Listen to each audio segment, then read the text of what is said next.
Merry Christmas. Wanna rock?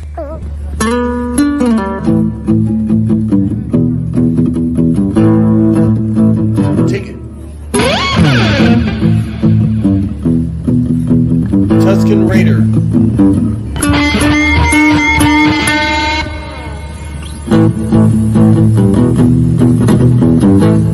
High note. Make it stinky. Stinky, you gotta make the stinky face. Or it doesn't sound right. Stinkier. Like it reeks.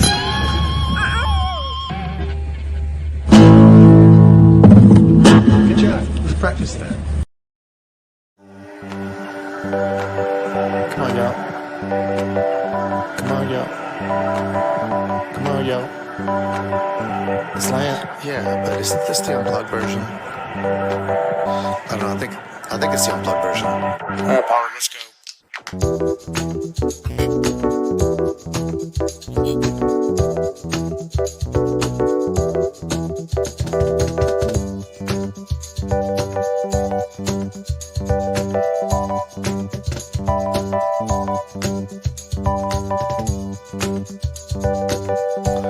right, listen, y'all. Just go ahead and let the guest play. Come on, jeez.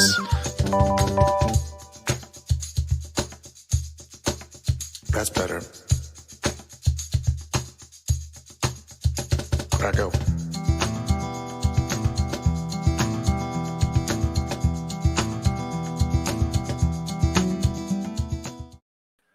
Paulie here on the Latino Slant Live. Welcome, everyone. Everyone is welcomed to this channel, to this live stream. I hope everyone is doing great today. I'm feeling the best I felt in a while. I've been excited. I've been jacked. Not only about what we're going to talk about, but my special guest, who's an hermano. I mean, we've hung out in person. We've broken bread. We've talked. We've discussed. We've agreed. We've disagreed. That's what people do. That's what civilized people do. Hello. We are civilized. We are civilized Latinos. Unlike what some of our Hollywood wocosos might think, as far as people who just came here, whether they're from Pakistan or Cuba or Mexico or all those crazy foreign countries that would be deemed unsophisticated, uncivilized, unrefined. Hello. I'm Jamie Lee Curtis. I'm the civilized horror actress because I know how to scream on cue. You, Cuban? Step aside. Listen, much love to everybody.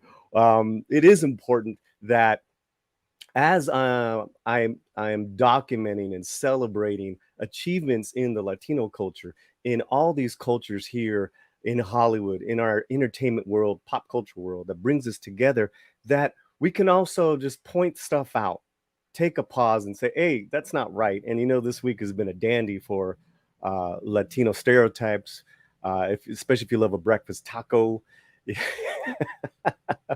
or if you like rap, stereotypes just keep getting reinforced. And so we can't stay silent. That's just ridiculous. It's ridiculous because all this channel wants really is a spot on the table. We treat people with dignity and respect, do the same thing. So you'll get to see those videos are up right now. They have been up. They've been doing very well in that, and I really appreciate that. Okay, now, before we bring him in, let's say hello to you guys. Do me a favor. Grab this link, share it, like it, rub it down. Whoa, no, do me, baby. Do me, baby. And share it. Make sure you've also liked it, and that would be fantastic. I want to. I'm going to start at the most recent, and I just want to say hello to Jackie Man, James Esparza, Miquelito, Pat, Darth Plato, Pat S, Stephanie. What's up, girl? Good to see you, Steph. Miguel Farah. Our members are here, all that good stuff. D-Bud. And we got our first, look at that. We got our first super chat already, Cameron. And I want to read this right now. From our other brother, from another mother. Mike, Mexican Iron Man, for $5. He says, let's get the taco party started. Like, plus subscribe, plus share. Hashtag Taco Lives Matter. Tacos feed the world. We feed the world. We are the world. We are the tacos. We are the ones who don't like rabbit chicken, but that's okay. Hey, thank you so much, Mike. Muchísimas gracias. And this one is for you, my friend. Here we go. Let's play this one right here. Yeah.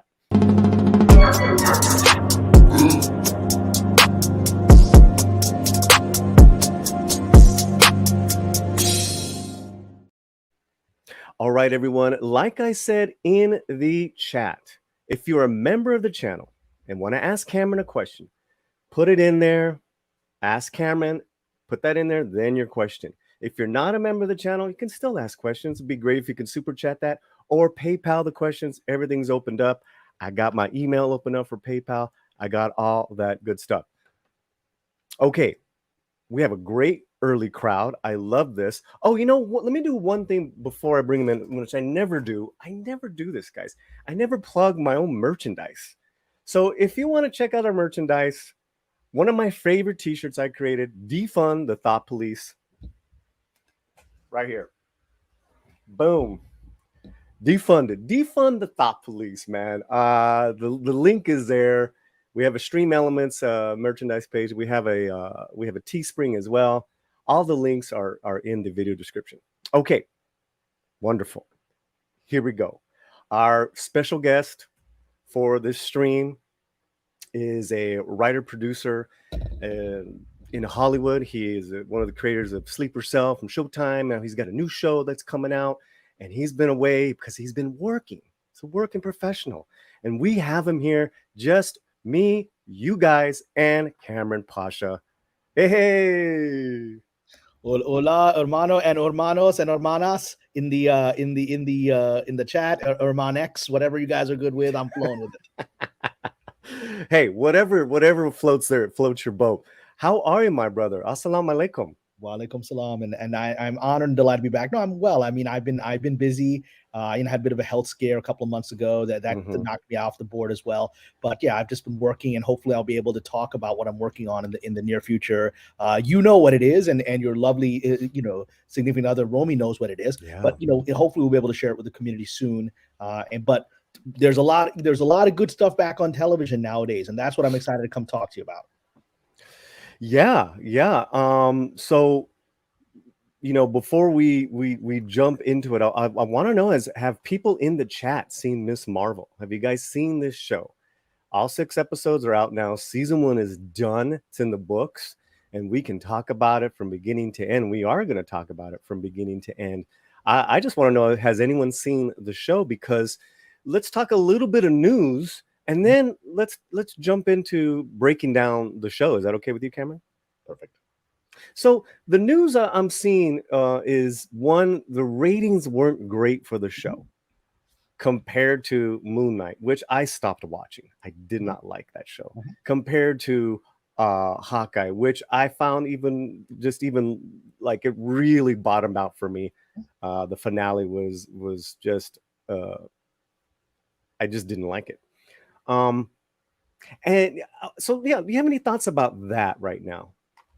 Well, I mean, number one, we don't know the exact ratings because Disney doesn't release them. So we've got a few of these services that put out how it's doing for them, and one of them it's got like 500,000 households, and some of the others had like 1 million or 2 million, right? We don't know the exact numbers. First, let me say that the numbers that we have are probably understated for one reason, which is that this show is, I believe, just based on anecdotal stuff and the information people are contacting me, this show I think is doing much better in Europe, and there's for that. The reason is because Muslims are the largest minority in pretty much every European country, from Britain to Germany, Austria, Sweden. We tend to be, the mainstream society, and then this very large minority, which is somewhat what Latinos go through in the United States, right? And so as a result, there's a lot more awareness of Muslims and not just the other, but it's literally your neighbor, whether you like your neighbor or not, you're aware of them, right? And so there's a lot more engagement because of that. which is also interesting because the experiences of Muslims in Europe and Muslims in America are very different, right? I've studied in Europe. I've been to Europe many times. I've studied in Britain. I've worked in France, and it's, as a Muslim there, the hostility and the bigotry that I've experienced in Europe is very open. It's in your face. It's unapologetic. Whereas in America, there may be some ignorance. There may be some, I don't really know your religion. I think it's not a great thing. But then they get to know you, like, oh, I kind of like you, right? And then that hostility quickly fades away. There's no historical animosity, despite historical events of America's relationship with the Middle East, despite September 11th, amazingly. There's no deep animosity in American society towards Muslims, right? And that's the wonder of America. And so Ms. Marvel is set in America. It's set in New Jersey, which I spent 10 years of my life in New Jersey. I grew up as a child in Brooklyn. Then my family moved to New Jersey. So, and we'll talk about that. But it's interesting that I think Europe is watching this more. That is very interesting. And I heard that it's doing pretty well in Pakistan. Oh, yeah. As well. I'm sure it's doing well in Pakistan, India, throughout. I mean, it's like it's massive amounts of people. There's a couple 100 million people in Pakistan, 1 billion people in India, and so it's because they've never had it. They've never had a chance to see their culture. Again, people are afraid of the word representation, but never had a chance to see their culture shown in in the MCU on this day-to-day level, and so people get intrigued by that and they watch it. So that's one thing. But now but I'm gonna go with it. It's probably less watched than the other shows, even if we take into Europe and Asia and all this stuff. Okay. And which is a tragedy because, and we're going to talk about this. Anyone who's followed my Patreon for nearly a year now, I have written a lot of concerned articles about it because I have friends who work on the show who said there's a lot of problems on the original cut of the show and all this. And a lot of behind the scenes drama. And I revealed that on my Patreon, some that aren't really publicly known. And so I was like, I know this is being massively reshot. Will they pull it off? And I was stunned to discover that they did pull it off, and they transformed the show into what it once was, which was an unwatchable show that they didn't want to release, into something that I am of the opinion is the best thing the MCU has produced in television. And most people don't know that. And we can already see some people in the chat, like, I've heard crappy reviews. I ain't gonna watch it. And we're gonna talk about whether those crappy reviews are actually reviewing the show, reviewing the comic book, reviewing the buzz around the fans around the comic book, or actually reviewing the show. And I don't know that most negative things floating out there are actually reviewing this show that premiered. And we'll talk about that why, because I think anyone who hasn't watched it is losing out on the most entertainment and family-friendly entertainment I've seen in probably at least a decade. So Well, there's a question, and I put in a private chat. I actually think it's a good time to ask this because I think that it attracted people and it turned people off. Just as far as the ill will that's already been there with Marvel and their fans and identity politics and representation. A lot of people are just done with it. They don't care how good it is, right? And that's why maybe you've seen it, whether it's this or maybe Namor going Aztec, you're seeing such a harsh reaction. The question is, much ado about Miss Marvel, and this is from Miguel Farah, has been made over Miss Marvel being Muslim. Do we even know any about any other superheroes in the past where their religion is the key ingredient, one of the key ingredients of their identity? Well, I think we knew that Magneto. Well, I think we knew that Magneto was Jewish, right? That's actually part of the central thing, that Magneto was in a concentration camp, right? I think that's not just in the X-Men movies. I believe that comes out of the comics, right? And that's decades old. So we've known that, right? And generally, I think there's been a general presumption that the characters are largely Christian. You don't have to talk about it because religion doesn't deal with their storylines unless you're Thor. Then you're dealing with Norse religion, right? And so, yes, that's been one of the things people say, now they're forcing us to acknowledge the fact she's Muslim. Well, when you are a Pakistani teenager from New Jersey or from Brooklyn, as I was, you can not acknowledge your religion, but other people acknowledge it for you all the time.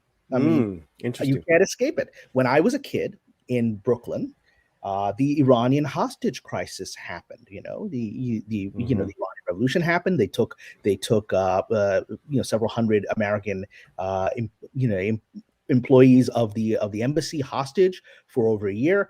And I would go to school. As if I would have been 5th grade at the time, I would go to school, and the other kids would point out, you people are doing it. You people are doing this to us. Like, I'm part of us. I'm not doing nothing.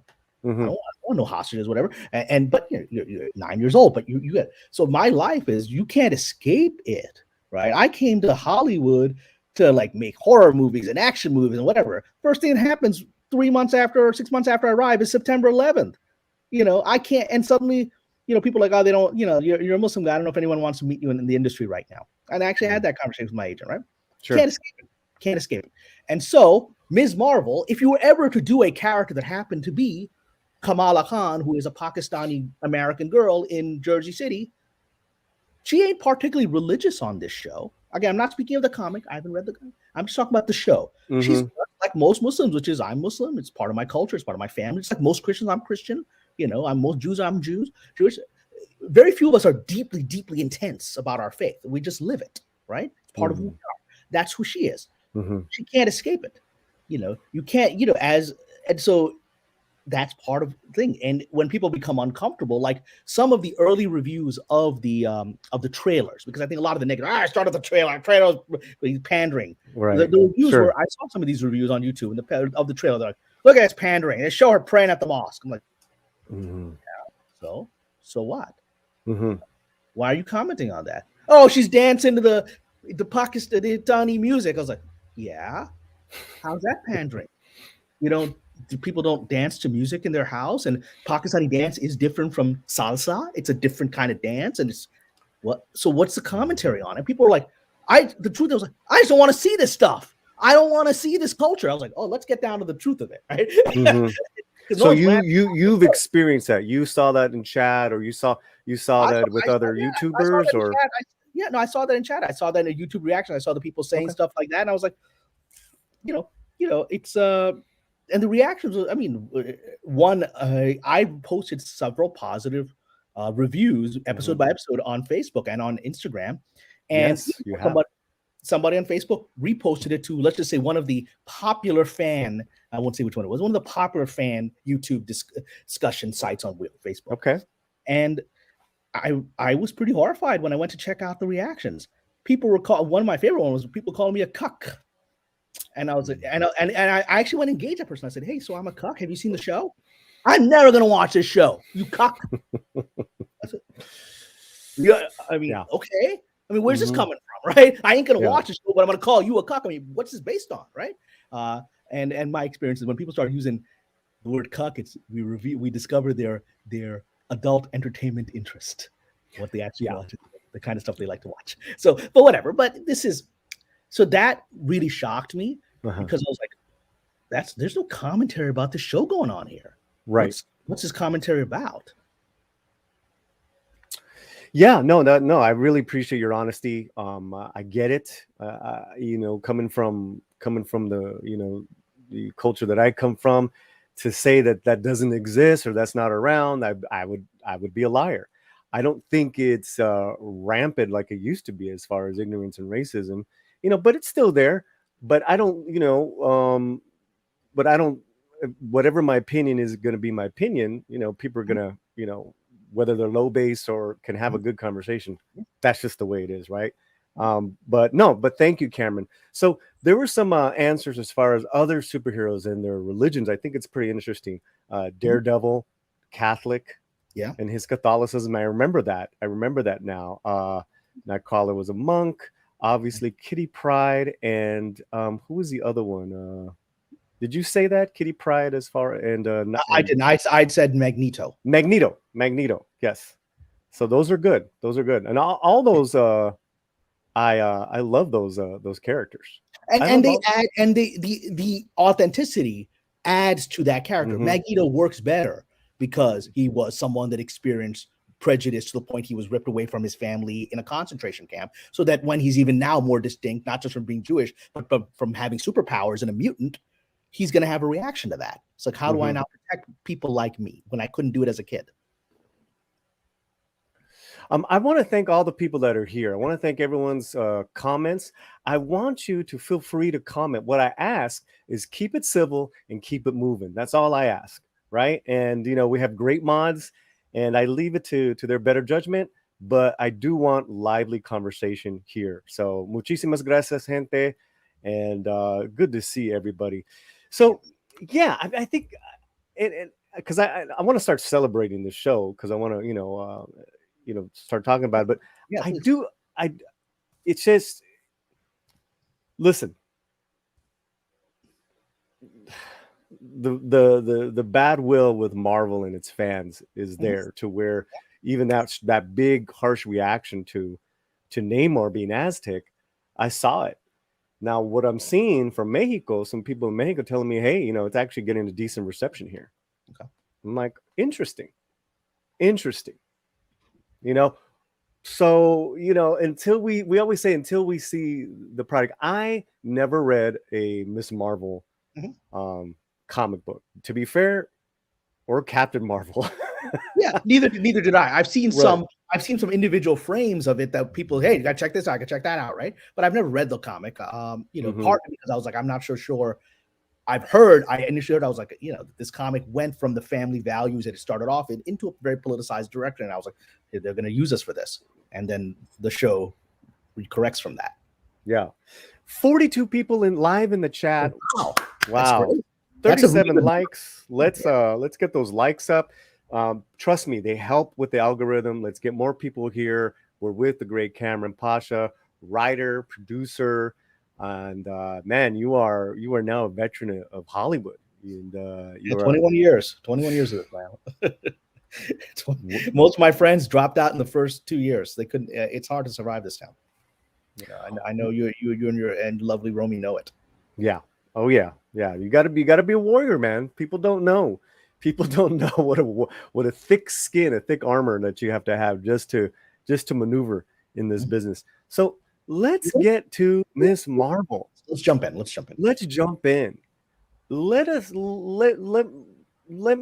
me open it up to you, but let me just tell you the biggest selling point for me is this actress, Iman Vellani.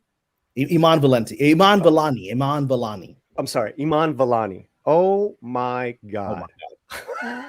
She's incredible. She's the most likable actress on television right now. I mean, this woman's wonderful.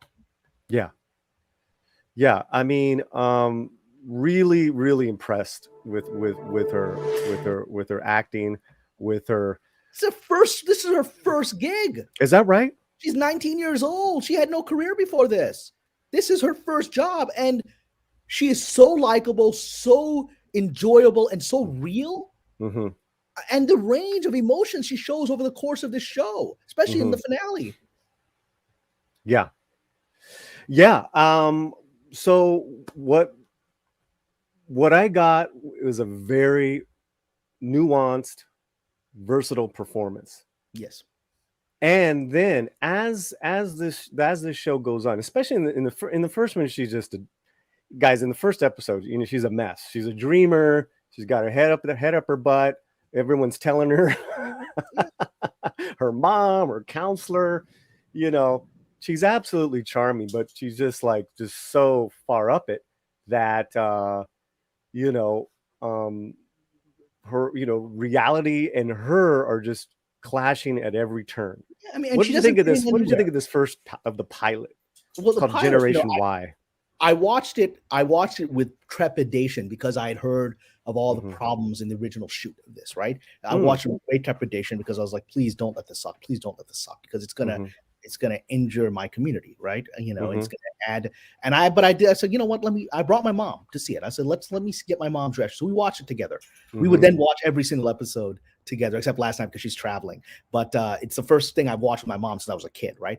And I watched it, and my mouth started falling open very early on. I said, "This is good. This is pulling me in." Even her, look, I was that kid. I was that dreamy kid who was in his imagination all the time. I didn't fit in at home. I didn't fit in at school. And I created a fantasy world all the time. I would like sit there in my class, in the class, and I would have like a ruler or a pen, and I would be imagining stories with the ruler being my lightsaber, right? This was me.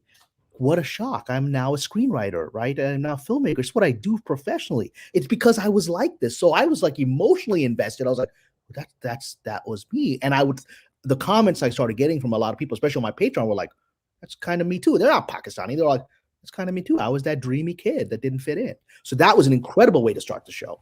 Yeah. Yeah, definitely. So basically, guys, and we are talking spoilers of as we go along. I'll put the spoiler up in a second, but you know, episode 1 really is laying the land, who her best friends are, where she's at in life, as far, and then and a huge motif.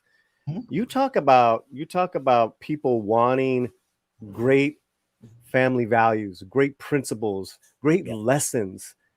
I mean, it's in every episode. The actors that play the mother's just seismic. The father's really sweet. I mean, and then he comes in later on. And the brother is great. And I understand the brother is better than the version that appeared in the comics. The brother in the comics is a bit of a sort of religious zealot, loudmouth, always preaching. And they sort of play with that in the pilot, but we never really see it again. And it's the real dynamic between a brother and sister, like my dynamic with my little sister. He ends up being one of the most entertaining characters on the show from a character that wasn't particularly liked in the comics. So you have parents who are trying to connect with her. She wants to go to Avenger Con. So she's a typical teenager, man, where they say no, she sneaks out and concocts a plan with her best friend. Well, but the thing is this. This is what some people say, oh, this seems like a real conservative. That doesn't seem like a realistic family. I'm like, oh, you better believe this is a realistic family. I remember my sister and I, having to come up with a complicated plan to get out and go see our first Doctor Who convention when we were teenagers, because Pakistani families today in 2022 in America are very conservative, traditional people. You don't date, you don't go out without chaperones, especially as a girl, right? And you're not going out to strange things. And one of the comments that made me burst out laughing was when when the mom says to her in this episode, you're not going to wear those skimpy costumes like those other girls. That's not you, right? But that's a real thing. My niece is just about to enter college. My sister is a liberal college lefty professor. She don't let my niece go on dates. That don't happen in her little, Pakistani home in Pennsylvania. That ain't going on today. And so this was so real. I was laughing because, all teenagers have problems. What if you're raised in a very conservative culture like this in 2022 America? It leads to comedy. Well, and it's not one-dimensional. You get, as we go along in the further episodes, this is a very fully realized family. And they're getting ready to have the wedding of the brother. And again, like let's just take the Pakistani, whether they're Latino or Pakistani, let's just take that out for a second. This is so heavy. She relies so much on her family. It grows even more by the end. You just don't see this. Yeah, and you don't see this at all. This is family. This is a family value show. If it was a show about how, and who knows what the original version was, but if it was a show about her, some people are like, this is going to be her rejecting her traditional values. That ain't it. The family becomes her support network and becomes pivotal to the finale of the show. The family is there for her and she's there for them. That's exactly what we need to be telling kids today, because I don't see that too much. So what we get here is also to a package from her grandmother, where there's trinkets, including a bangle. And there is a line where the mom even says, if you it's easy to miss because it's early on in the episode, where she says, you have to forgive that side of you, Kamala, because that's from me. You inherited we're a long line of dreamers. And I'm just like, that's it. It's 4 generations that we're gonna see. I mean, we can talk about epics, we can talk about scope, we could talk about sweeping storylines. How easy or difficult is that to write for a modern audience television, Cameron, when you're not just telling a little story about a Jersey girl. This is you go through time, you go back in time, you end up being at the most pivotal event of the 20th century for the subcontinent, which is the partition, which is the most horrific event of the subcontinent, right? You get to be there physically. You're going back almost 100 years, right? And every generation plays a role in this story. That's the thing, is you start off with this little thing, a girl sitting in her high school dreaming and whatever, and then she's back in 1947 and meeting her ancestors. It's incredible.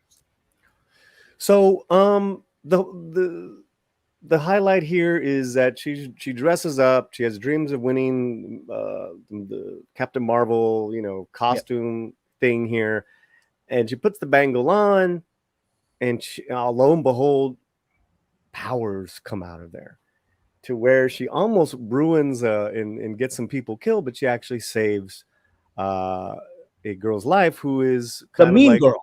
She saves the mean girl. So I want to comment on that for a second, because in the trailer discussions, people were like, because you could see the standard mean girl Cordelia character from Buffy, right? And she was a white girl with red hair. People were like, here we go, they're going after the gingers again, right? And she's the mean girl, the white girl versus brown girl. Here we go, racial stereotyping. And then that character, the mean girl, becomes such an important, nuanced character to the show. That's amazing. You don't expect that. Yeah, I was happy that they brought her back. And you're absolutely right. And again, to me, it speaks to how fully fleshed out a lot of all the characters are. They're all fleshed out. Now, what does that mean to flesh out a character? Because I could say that, what I mean, you're a writer, but what does that mean, like a fleshed out character compared to a badly written character? Well, a badly written character is one note, right? They're the villain, the bitchy white girl, the religious fanatic brother, right? Overly protective mom, ditzy father. Those are one notes, and those are elements of each of those characters. However, as you get to know them, religious fundamentalist brother turns out to be, this cool guy who used to be like a goth, right? And he's got this beautiful African-American, girlfriend / becomes a wife. And he reveals his insecurities about what it means to now be a man, which is, we'll talk when we get to that episode about, a great discussion about masculinity, which you don't have anymore in 2022, right? And all the stuff, you have the mean girl suddenly really seeing her depth in her heart and her relationship to Kamala. You've got, the mom who comes all overprotective, and then the mom ends up, you discover her past, and she was the wild girl that ran off to see Bon Jovi, right? They're all, that's all of us. None of us are one note. None of us, whatever we appear to be is just one facet of a diamond. And that's what all these characters are. The next episode is called Crushed. And here she gets to flex a little bit of confidence. She's got these powers. She doesn't know what's going on with them, but she's feeling like a boss at school, like her social, she feels she's socially on the up and up. That quickly goes away because of the mean girl is taking all the fame. And then there's a new boy at the school, and his name is Kamran. I'm so delighted. And he's a good-looking dude. He's got that sexy British accent, got some abs. I was like, yeah, Kamran is, man. That's funny. Yeah, what I mean, that that's a lot of fun, man. It was a lot of fun. And let me comment for a second, because there is sort of a not even subtle, but it's a simmering romance between her and the Kamran character, right? But what's amazing is this is family-friendly stuff. They don't do nothing, right? In the finale, there's a brief moment where they could kind of kiss, but they don't, because you don't really do PDA in Pakistani culture, especially if you're unmarried, right? So that's hard. But again, if you're like, where are we seeing teenagers being this sexually innocent? We're not anymore. We're not seeing that anymore. And this is these. I mean, that's wonderful. that there's just, it's a 1950s kind of vibe. And I had this conversation once. Paulie, with a guy from Pakistan. Like, I'm raised in America. This guy's from Pakistan. We were in school together, and he was telling me about what he loved about Pakistan, because you hear now graduate student, whatever, come over, spend his whole life there. He said he loved the innocence of flirting in Pakistan, the game of flirting, because it's, where you see a girl you like and you just walk by her and lock eyes but don't say anything, and she locks eyes with you, and there's all this communication through the eyes and body language, right? And he said that's a charm that doesn't exist in the West, and there is something lost in that, and I think Latinos can understand this, that charm of just vibing even from a distance with someone, right? Because you can't cross that distance up to physical contact. There's beauty in that. No, you're absolutely right. And that was another charming element that actually goes all the way until the end, until the season finale, as far as the relationship between Kamran, Kamala, and Bruno, because there is a little bit of a love triangle, which I thought was really well handled. Really it was well handled. And Bruno is great, because Bruno is a real archetype. Bruno, for those who haven't watched the show yet, Bruno is her best friend. And he's clearly in the friend zone. He likes her, but he ain't got no shot with her. But he doesn't know that, right? We all know this character. And specifically, I know the archetype of the white guy that's obsessed with the Pakistani girl. Right? Yeah. Really? That's a real every Pakistani woman laughs at her. She always has. Wait a minute. Hold on. Wait. This is breaking news, because you know about this is an archetype. You're in love with white girls, with blonde women. Yeah, that's okay. So am I. But anyways, and the other archetype is, when I say I like Taylor Swift, Pakistan women go, they really don't want to hear they don't really want to hear nothing about no white woman. You like Zendaya, they're good with that. But anyone who's got lighter skin tone than them, they don't like it. So anyway, but back to Bruno. Bruno's a real character. I've met a great character. I've met this guy. This guy has pursued each of my sisters. But this Bruno is a sweetheart. He's not only loving to her, but he's been accepted in her family, because we don't know anything about his parents. He lives on top of there's a lot, there's mystery with a lot of these characters, which I also appreciate as well.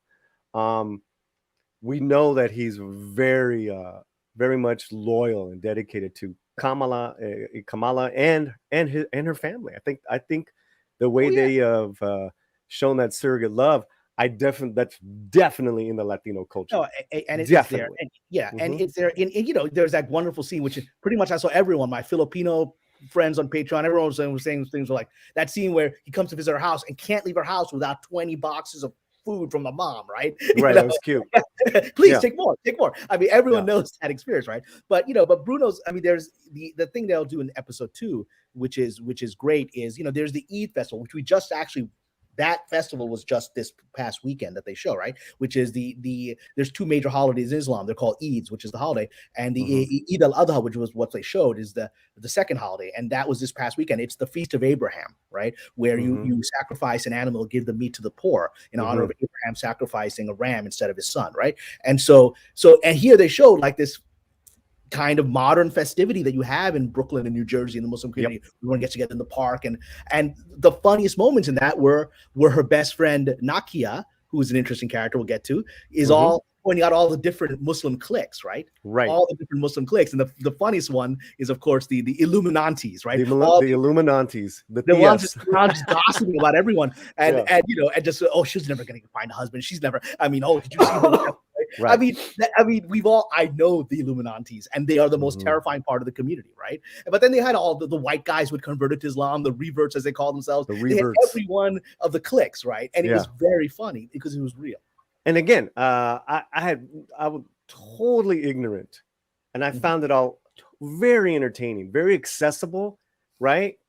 Because I'm following these characters, and then this is their world. I'm like, oh, okay, I didn't know any of this at all, But to me, that's like showing the different facets, entertainment wise, of a quinceañera. That's exactly where my mind went to, the quinceañera. And the band Well, oh, that's at the wedding. That's at the wedding. We'll get With to the that wedding, later. the cover band. It's great. Just great. Guys, we're here with KAMRAN PASHA. If you have a question, members in the chat, members of the channel, put Ask KAMRAN and we'll get it in there. If you're not, we'll try to get to your questions. Super chat always helps. We love that as well. Thank you all for being here. Incredible chat. Keep it moving. Keep it civil. There's a lot that happens in episode 2. There's a lot that happens. There's this insight into this culture, right? Into this world, the mosque world. There's this female. Well, I want to get to her in a second, but I want to go back to the superhero element. Yeah, because they spent a lot of time in this episode in her trying to figure out her powers, and and her trying to like just maneuver walking on these cosmic steps that she creates and stuff like that. I thought that stuff was a lot of fun. Yeah. Well, I mean, this is a very fun episode, right? Each episode has a vibe to it. The first episode is very dreamy, right? Second episode is very fun.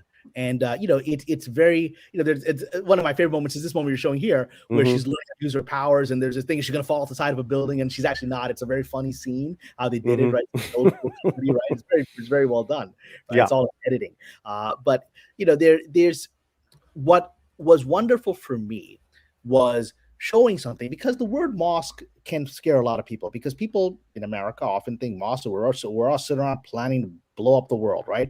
And that's when mosques are always open. They're open to everyone. And so we're like, please come in and see what it's like. And then people are like, oh, this is like hanging out in 1950s, right? And so the mosque, right? But it was nice to see that normalcy of what a mosque culture is, right? Which is just, it's people at the old PTA in the 1950s, right? And that's what it is. It still is that today. And it's delightful to see that, because you have, and one of the things I would say, the character of the Imam was a small character, but it's great because he isn't obviously a fundamentalist or fanatic or anything like that, but he's a very sympathetic guy. He's not, he's a traditional Muslim guy. The men and women pray separately in the mosque, which is how we do it. Is that how it goes in there?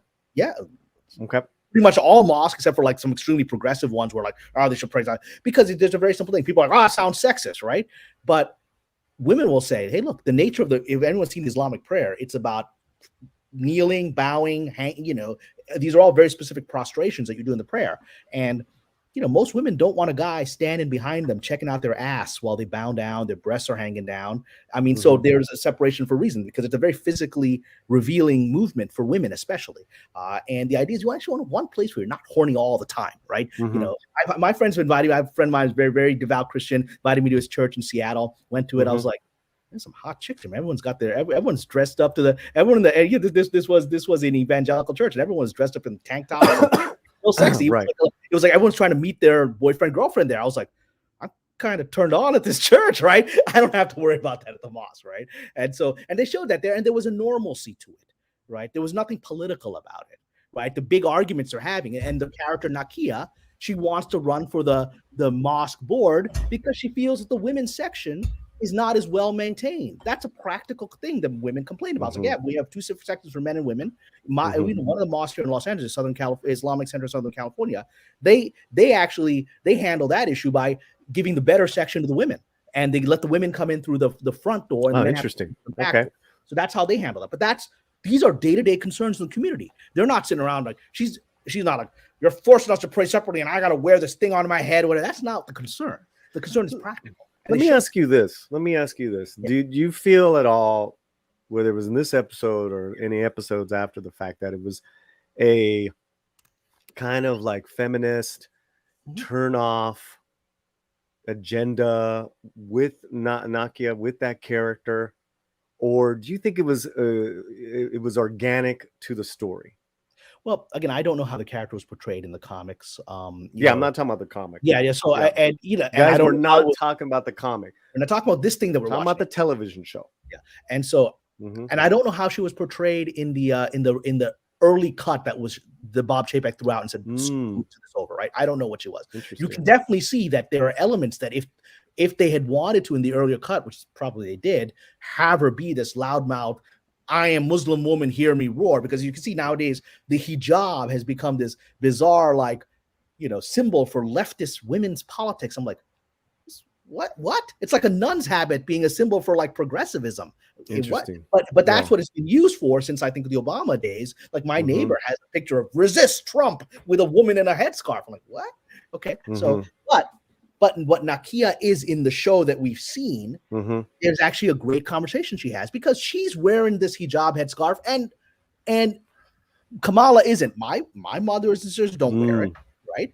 So I never grew up around hijabi in my household, right? They're very religious, right? But they wear the headscarf. And Nakia talks about that she adopted it initially as a political stance. This resist. She did. Power. She says that too. And then she was like, this is actually making me feel good about myself because there's a beauty and a modesty towards it. Like I remember when Princess Kate of Britain, William's wife, Princess Kate. I remember when she was getting ragged on or being attacked by the gossip columnists for something.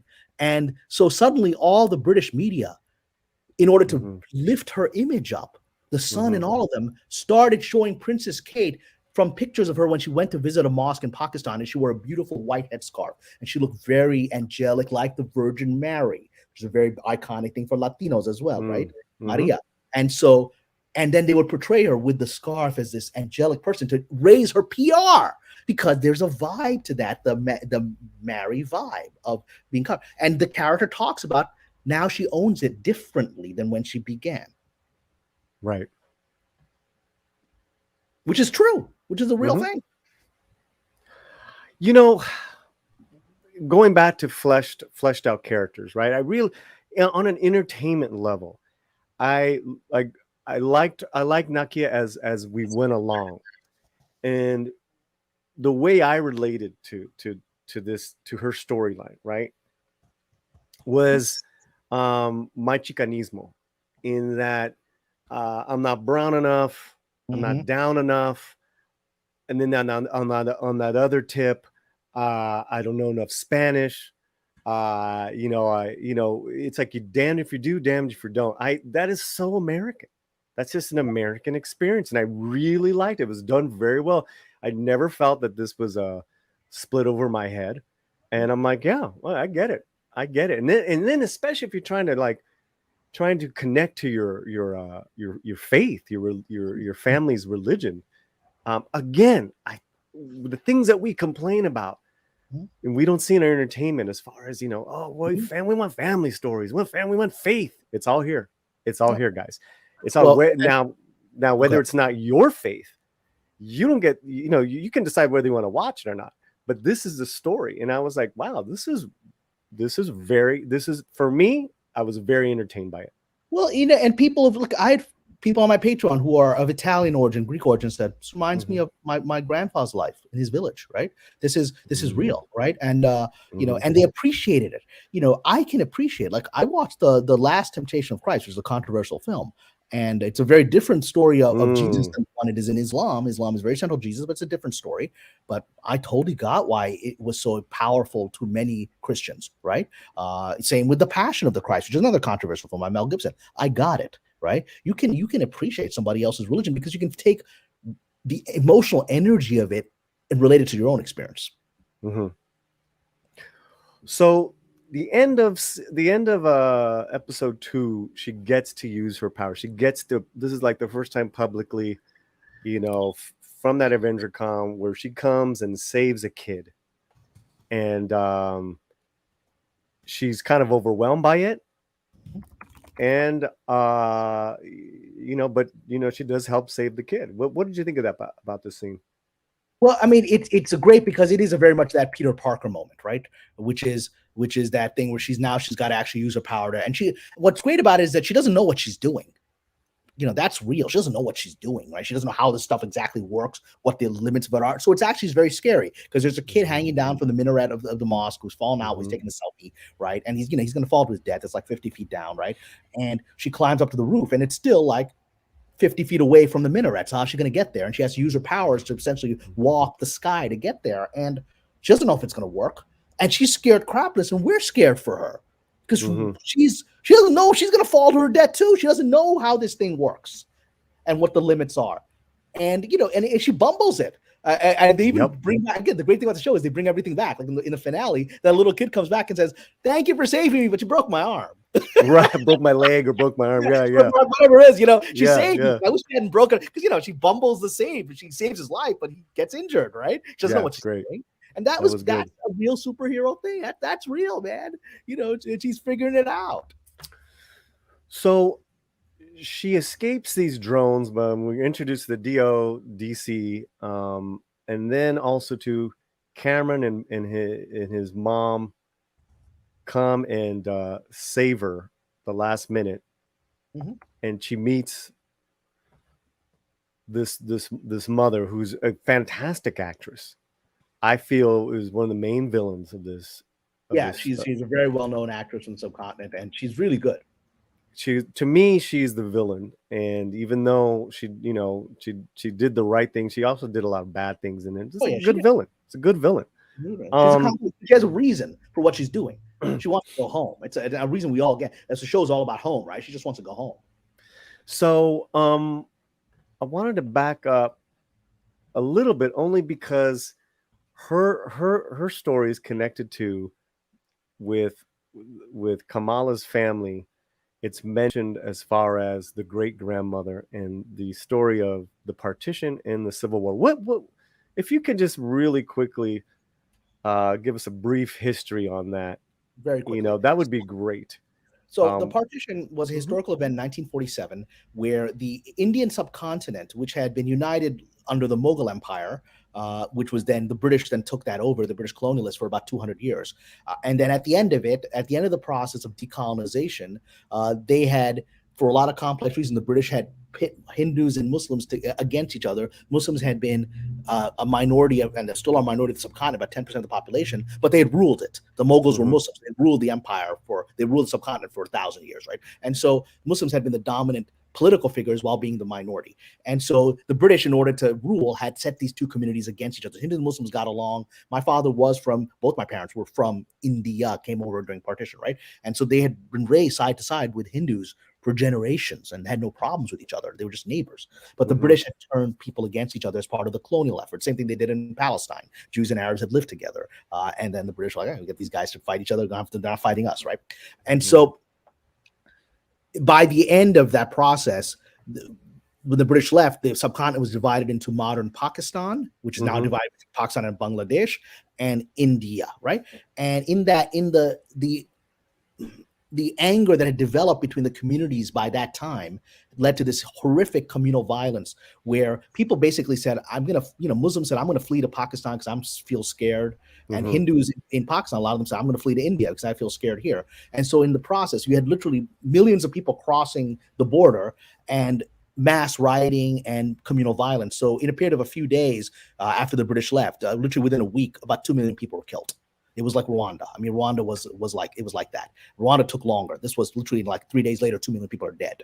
And Jesus. And so my parents escaped. My father escaped during that.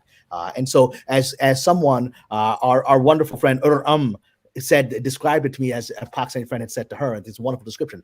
Partition was like living your whole life in New York and then suddenly discovering your neighbors in New York want to kill you. So and the only place you can go to is Mexico. So you got to find a way to get to Mexico by foot. So you got to get from New York to Mexico, but there's no law and order, so the purge is happening. So you got to take your family from New York to Mexico in the middle of the purge. That's what partition was, right? Okay, and so that's a point they made in the pilot, which immediately struck me. Is the brother said every family's got a partition story. Yeah, I think they said in the second episode when we meet the second episode.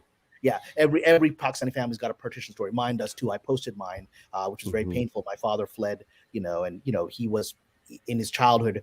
There was, lived peacefully. My grandfather was a wealthy man in India, worked for the railroads, gone to Oxford or whatever. And then one day comes home and the door of the house someone had made a crescent, which is like a symbol of Islam, a crescent in chalk on the door, which is marking the door, which meant that the Hindu extremists were going to come kill the people in there because they were Muslims. So he grabbed everything and took the family out of here. Got to go to Karachi now. So he was in Agra, which is where the Taj Mahal is. So he basically go from New York to Mexico because he knew that his neighbors were going to kill him now. So that's the horror of it, and that's never been portrayed really. I think a Doctor Who episode sort of approached it once in the 70s. but this never shown. And so it was stunning to see them start it and then go into it. So in episode 3, Yeah. it's a flashback of these clandestine people that Cameron's mom is a part of. You can see that she's kind of the head one. And then we see for a cameo, and she appears later on, is this beautiful actress playing the great grandmother. Yeah. Who's a huge Pakistani actress, by the way. She's a big actress. Is she really? Yeah, her name is Mawish, and she's a big actress in Pakistan. My mom saw her and was like, "Oh, I watch her all the time." She's got to get very excited. She's like, "I watch her on Pakistani telenovelas all the time." She's a big actress there. Well, her and the husband, later on, you see them. Fantastic scene. And the love story that's shown there. My big criticism is, even though I appreciated, was it Najma, the character, the mom? Yeah, Najma was the villain. Yeah, the villain. I appreciated her. I believed her. I felt in her face. She was dark and light. I thought that the clandestines were a little wimpy when it came to fighting. And then they would get. I know I'm watching a Disney show, but I was like, oh, okay. That part and the DODC was a little weak for me. Yeah, that's fair. I mean, that's where you felt like, okay, this is TV budget, right? That's where you felt it. Yeah. They kept the budget for the finale, which I think is a very well executed superhero finale, right? But they're literally like, okay, we got this much money, we can't really do too much. Right. Here, guys, here's a little secret from inside the kitchen. That's how TV works, right? Right. You're given a budget for the season. You're like, okay, we want to do this epic finale with all the superpowers. Well, that doesn't give us much money for episode 3 and 4 for special effects. So let's make these guys a little. It's like on my show Reign, which I worked on the CW, which is about Mary Queen of Scots, a historical epic drama. Queen Elizabeth, Mary Queen of Scots, big figures, right? And the joke on the show was on this show we tell, we don't show. Like the whole Hollywood thing is show don't tell, we tell, we don't, because we're like, you'll have the episode be like Mary walks in and goes, "What a horrific battle I witnessed in Paris," right? Like we don't see the battle, right? Because I don't have the money to show the battle. Sure. No, I get it. I just thought listen, it didn't ruin it for me, but it took me out a little bit. Just I didn't think some of the fighting choreography was good, and I get a little picky on that stuff. But that's all right. That's okay. Yeah, it's okay. It doesn't have to be. It's not going to be perfect. It's just entertaining. Correct. Now, let's going back to episode 3, which is called Destined. Yes. We get what these interdimensional people are trying to do. They're trying to get back home. There is a familiar warmth to them. So at first, Kamala is open to them. I wrote inherited greatness, bringing them back home. There are now jinns. Tell us about jinns. Is this the same thing as the genie story? Yeah, well, the genie comes out of the concept of jinn. Jinn is a central idea of Islam. It predates Islam. The concept and the word predates the rise of Islam. It's a Middle Eastern term for spirits, for invisible spirits. It literally means invisible. It means jinn means what you can, that the hidden ones, you cannot see them, right? And so in the Islamic religion, there are 2 races on earth. There's the human race, and there's an interdimensional race that is not normally visible to us, which is living in a parallel dimension, called the jinn, right? And they live longer than us. Jinn can live. I mean, they're mortal. They're not immortal. They're born. They have in their own realm. They have bodies, right? And they can reproduce. They have their own social structure, which is shown here. And and they have powers. But there's a veil between our realm and their realm, which can't be crossed, which the show deals with. If that veil is crossed, then our realm will be overwhelmed by their world, right? And so because they have these powers throughout Muslim legends, going back to the Arabian Nights, you have the stories of the jinn that can grant you wishes, the genie, right? That's become part of global culture now, that concept, right? It's not, but that's where this order, and this is the first time I've ever seen the jinn portrayed in this fashion. They're normally portrayed as the Will Smith genie, but that's what these jinn are. They are beings from another world, from another dimension, who live longer than us, because Najma, she doesn't age from the 40s, right? Right. And so they live longer than us. And the other thing that they talk about in the show, which is central to it, is the jinn can reproduce with humans. That is part of the Islamic belief. My Sufi masters in Africa will tell me stories today of half human, half jinn hybrids that live in the village next door, right? That's living. This is not legend in Muslim world. This is a part of the belief of the religion, that just like Catholics will believe in demons, but this is real. Like people, saints and sinners, right? Yeah, it's part of our world. This is the first time you've seen that shown in this fashion in television. Portrayed as such, right? Yeah, absolutely. Okay, so then there's this scene at the mosque, and again, I listen. I get the purpose of it. I don't know if I don't know if it was necessary. I thought that the DOC, the lady, comes off a little flat. That actually was not a very well fleshed out character. I thought that she was one note. She was one note. Her superior, the guy back at the who's been in, I think he was in Spider-Man. He's great. He was really good, and he's got range. His characters get range. Yeah, and I think there was a misstep here just because the actor came off so like, bad white lady. Yeah, she's just she's the character's unlikable. And I'm speaking about the actress. The actress did a fine job with what she was given, but the character's unlikable. But there's a reference here. Some people consider it political. I consider it real. Where you've got the government security guy showing up at the mosque and interrogating people. That happens. Yeah, tell me about this scene a little bit then. Yeah, so basically they've gotten a sense of who this new superpowered person is. They think it's probably coming from the Muslim community, right? Based on what they're hearing about it. So they send in this group, right, which is the damage control group, which is like some secret government agency to control superpowered people, right? And so they send them in and they walk in, and there's a visual scene that actually you may not have noticed this, but it starts off with seeing her, the villainous head of this, this group here. She walks in, you focus on her high heels walking on the right. Very disrespectful. It's very disrespectful. In Islam, you take off your shoes when you enter a mosque. The same thing if people are, why you do that? If anyone remembers the Bible, when Moses first talks to there it is. When Moses first talks to the burning bush, first thing God says to him is, take off your sandals, you're on holy land. This is very biblical Semitic, right? This concept of you take off your shoes out of respect. And then these characters, and they show it every time they show up, they always walk on. They even say, don't walk in with your shoes. They do it anyway, right? That actually kind of happens, and it's an actual act of disrespect. I mean, FBI, they're all trained to deal with mosques, and they know what the protocols are. So when they disobey those protocols, they're doing it on purpose, right?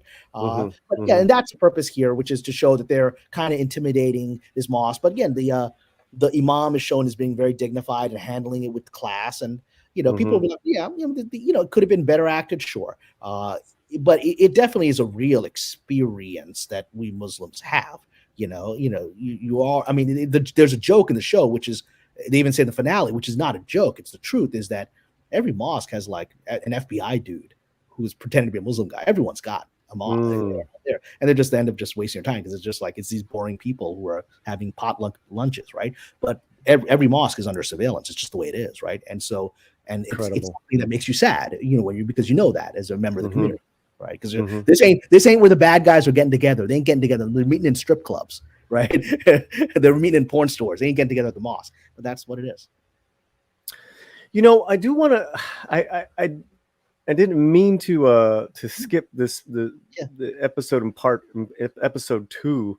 There's a lot of fun in this show.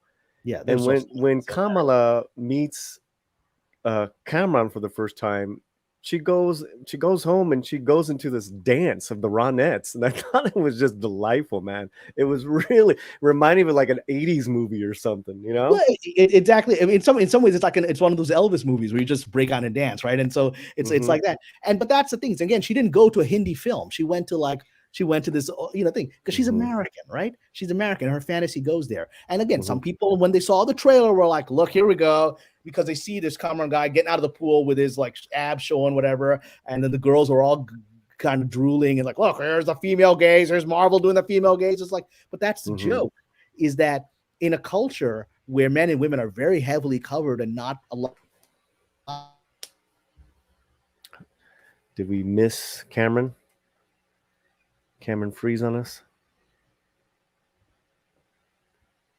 Let me see if he's going to come back. Cameron, maybe you can. Am I back? There you go. You're back.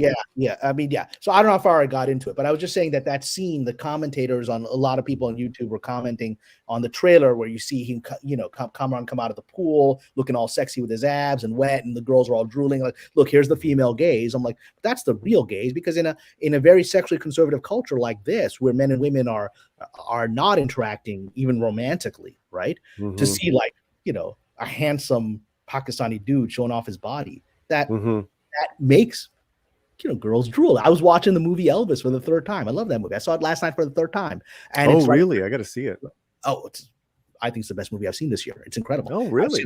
Third time. Yeah, we'll do a separate thing on Elvis. It's incredible. So but it talks. You should like the 1950s thing of just Elvis just shaking his hips, not doing anything. And girls are freaking out because they're so sexually repressed in the 1950s that just seeing a dude shaking his hips on stage when everyone's used to stand there and sing the song, right? That's a real human reaction, which reflects the kind of sexual control of that culture, right? And so I was like, that's hilarious because it's real. So we get to the wedding of the brother and his fiance, a lot of fun times, and even a funny wedding band. Wedding band, the Bon Jovi cover band, Brown Jovi. Brown Jovi, which again, they always have these dumb names that are funny. It's real. And the dance, some people said, look, this is pandering.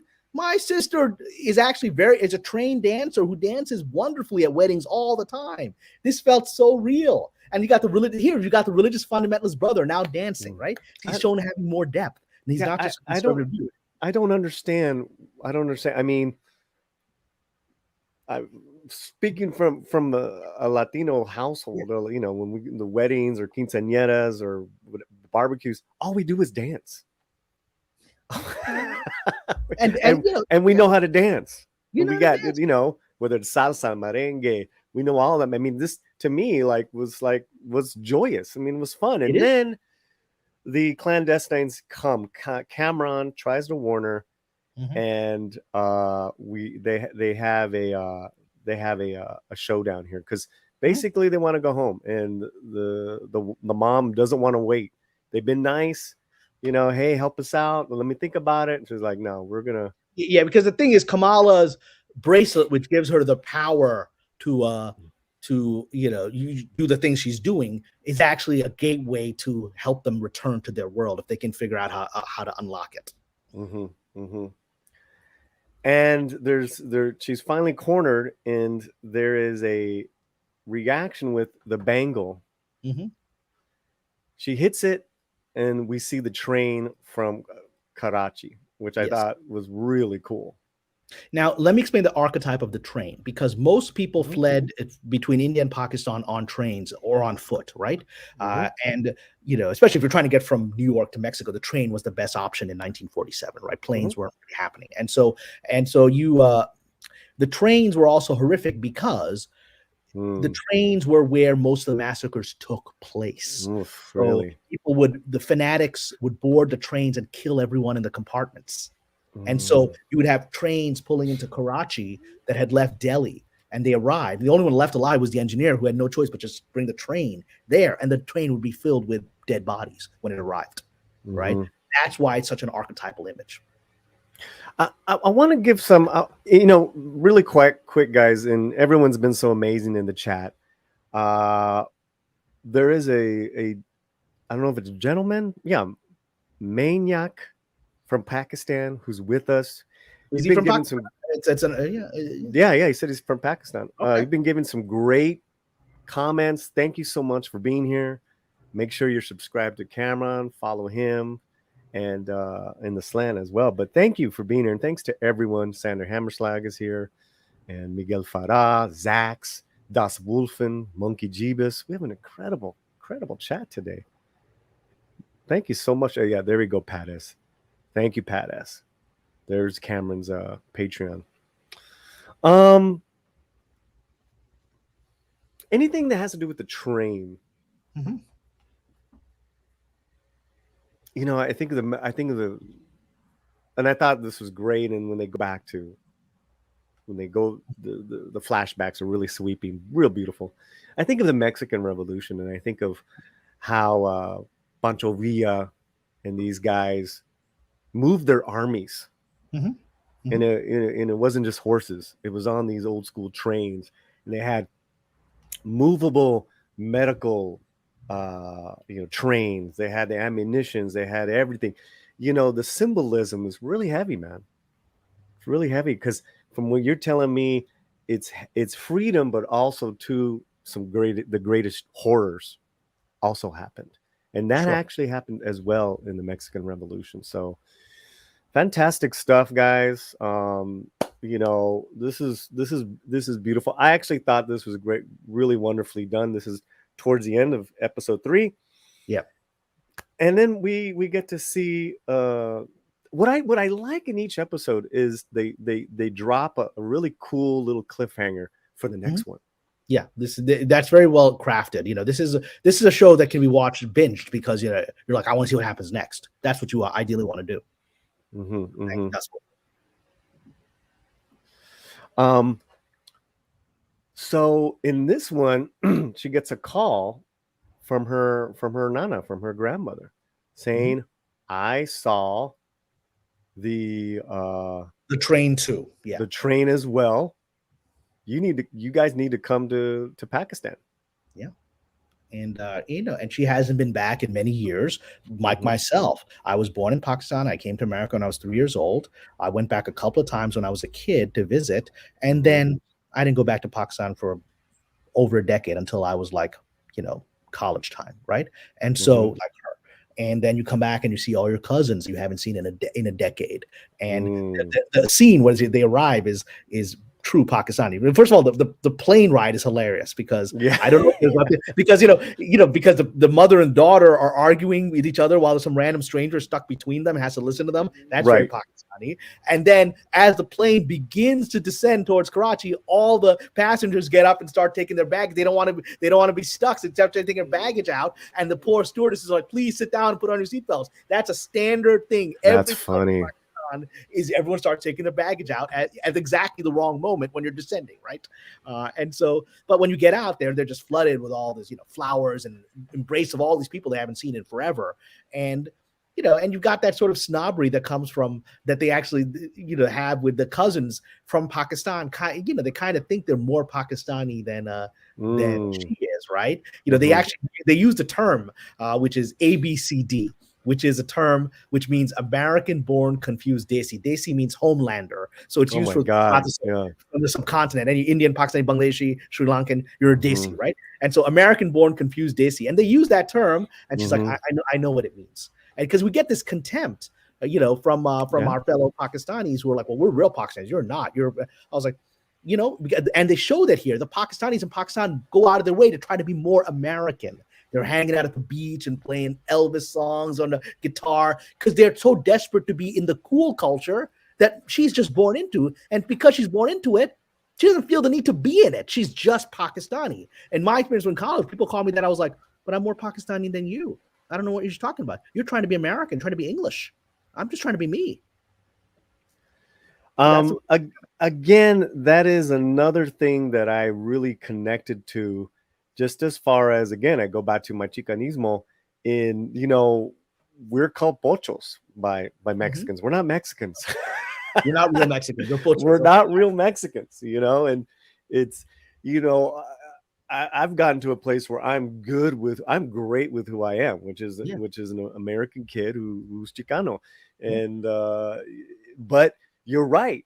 So I often say this, every Chicano needs to go to Mexico and travel, because there's just a connection to our history that is just not like any other. I mean, and we appreciate it because to us it's like, wow, okay, this thing that was just my home had this little subsection of this culture, and I see a whole country with it, right? And we see everyone in that country trying to be like America. It's very funny. Yeah, so I really connected to that. Again, I thought it was done well, entertaining. It wasn't weighing the story down. The point is that she saw vision. She wants to find the real train station of where this train was at. Yeah. You got that, like what you said, the different family dynamics, but it wasn't weighing down the story. She's connected to her grandmother And now we're seeing a little bit more of the mom's backstory as well. So I really appreciated that, man. I thought it was, again, I'm entertained. Then you had the red daggers coming into the story, where she goes and finds this train station, and there's some mysterious dudes that show up. Yeah.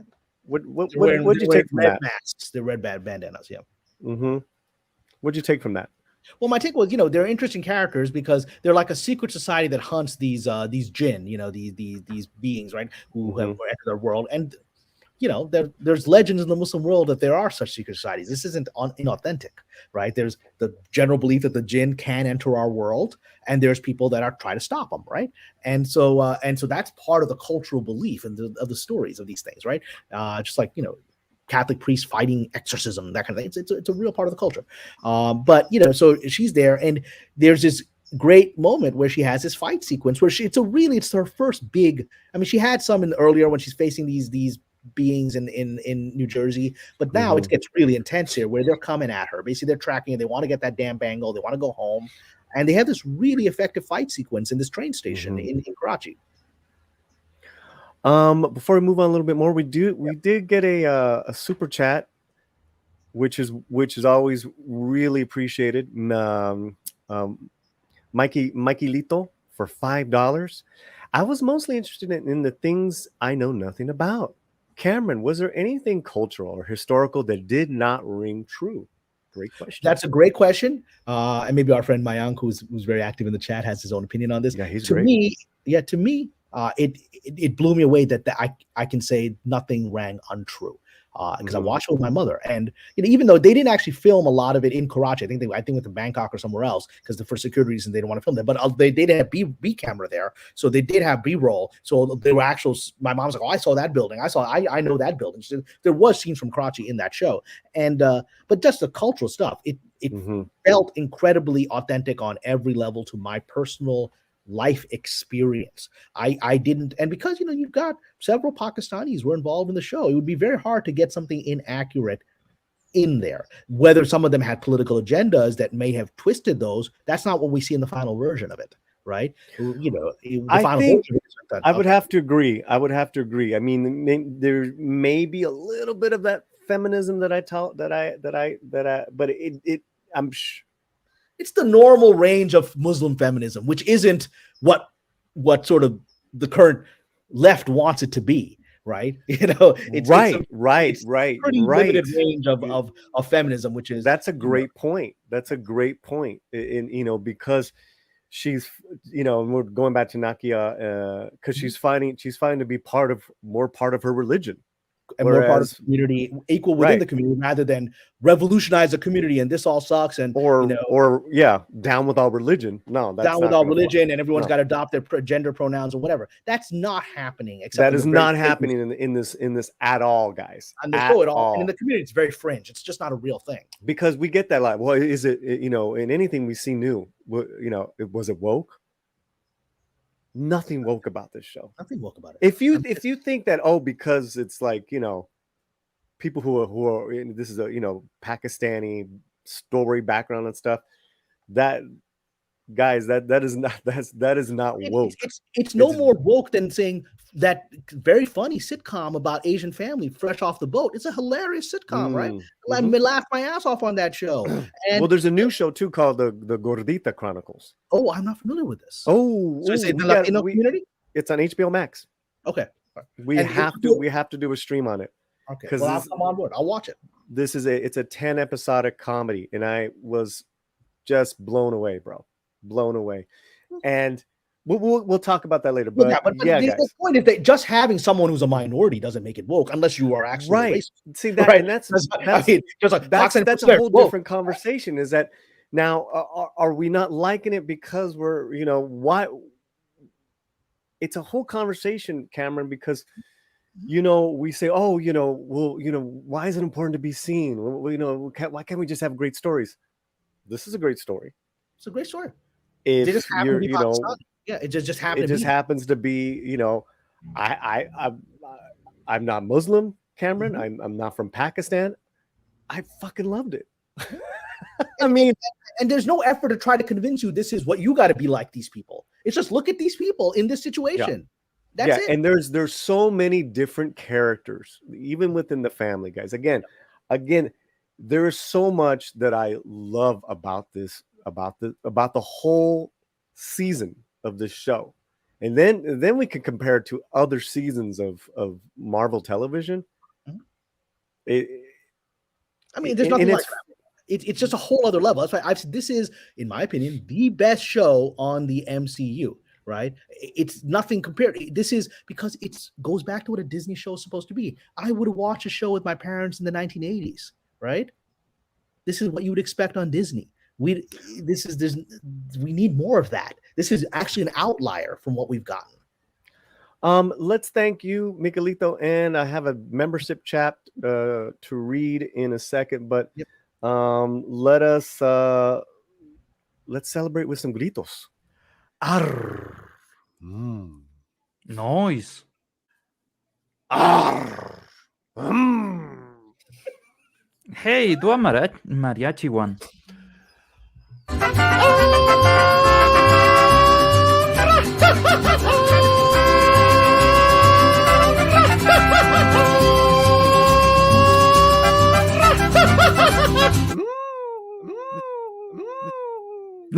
Oh my god. And it was a lot of fun doing that one. Darth Plato, who's a member of the channel, thank you so much, Darth.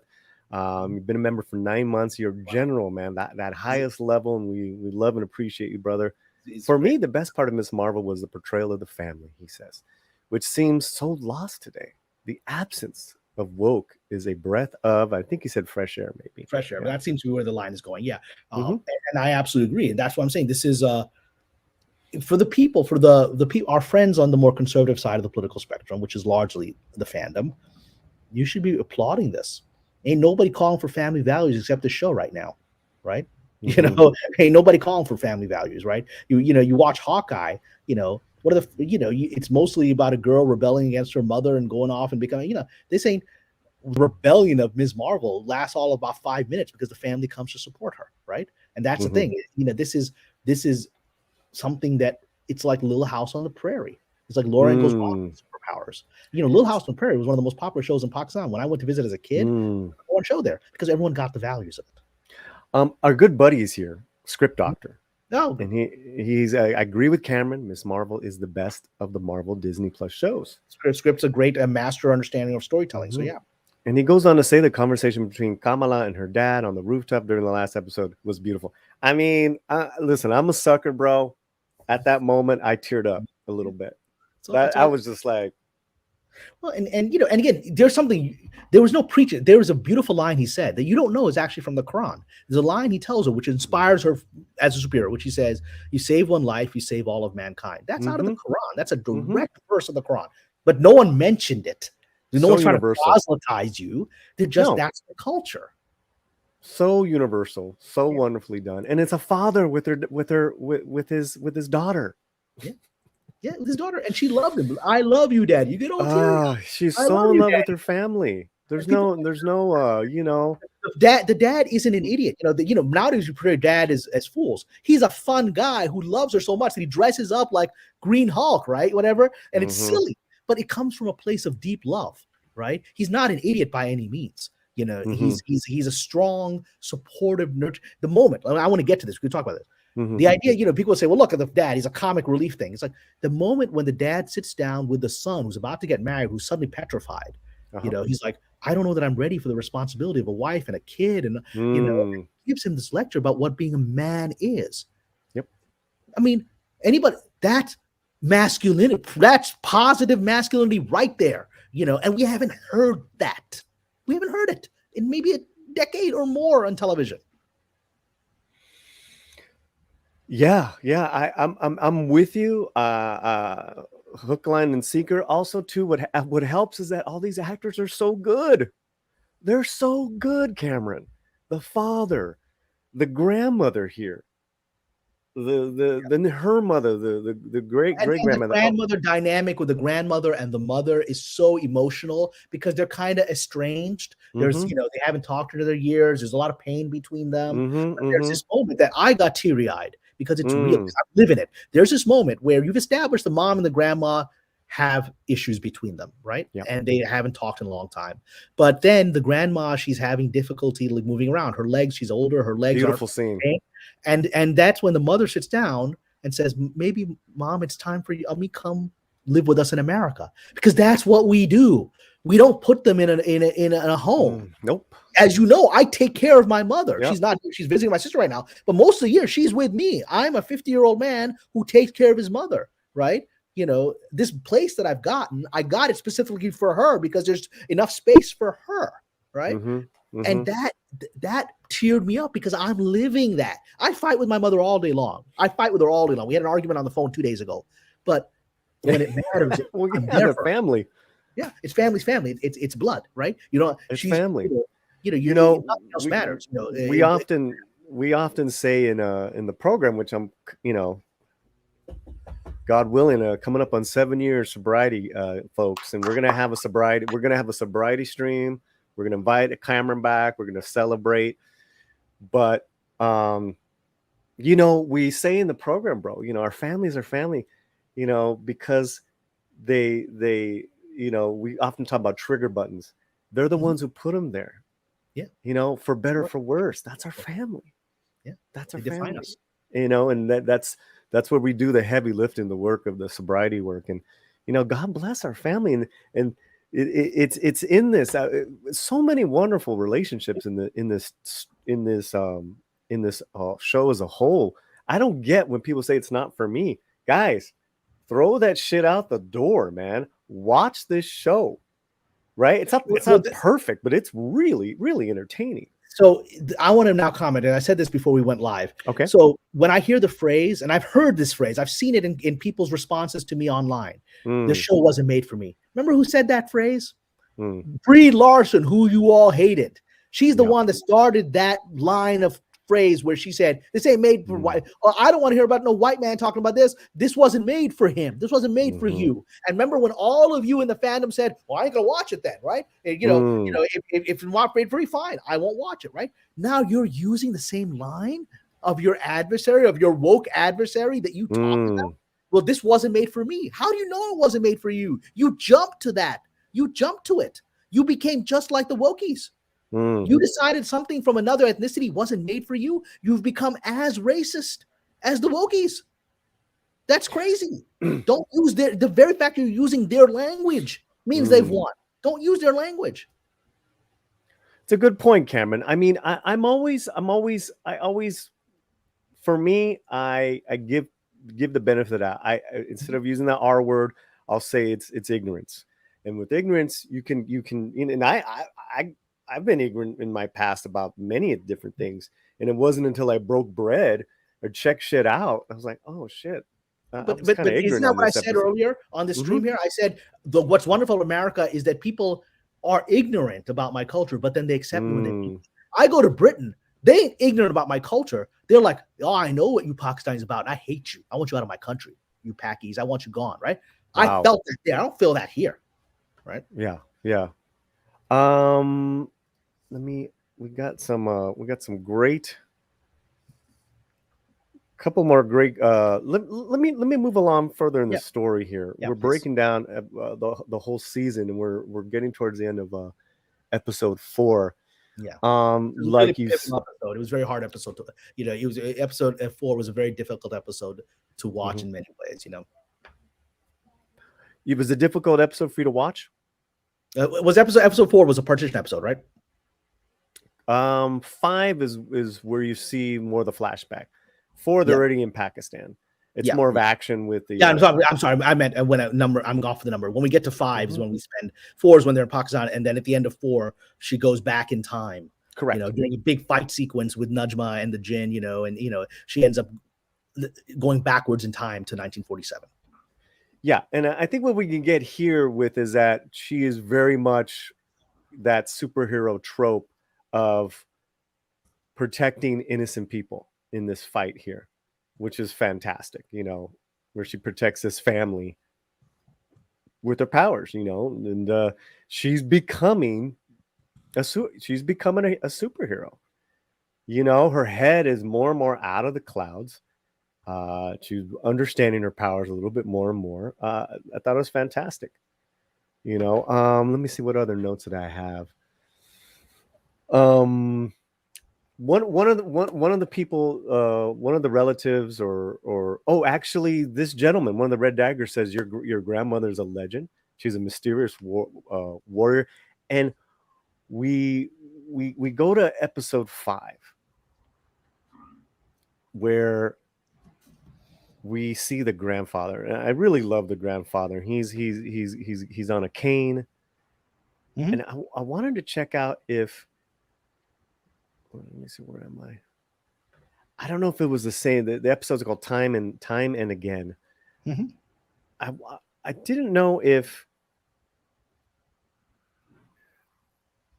So it starts off with all these shots of the political independence movement of the 30s and 40s, right? Right. Which would lead to the partition of the subcontinent, right? But and what's interesting about this is that then it moves into meeting. We don't see Ms. Marvel for about 10 minutes into the show, right? It's really about her great grandparents and how they met. And what's also interesting is when you meet the great grandfather, he is an Indian nationalist. He's calling for freedom from the British. He wants India to be a free country, right? And he's riling up. He's a political activist in his village. He's riling up the people, right? Later, he will discover the consequences of that, because then the villagers will be like, "Well, you're a Muslim, so you got to get out of here." Right? The very people that he's riling up for independence. That's part of the tragedy of it.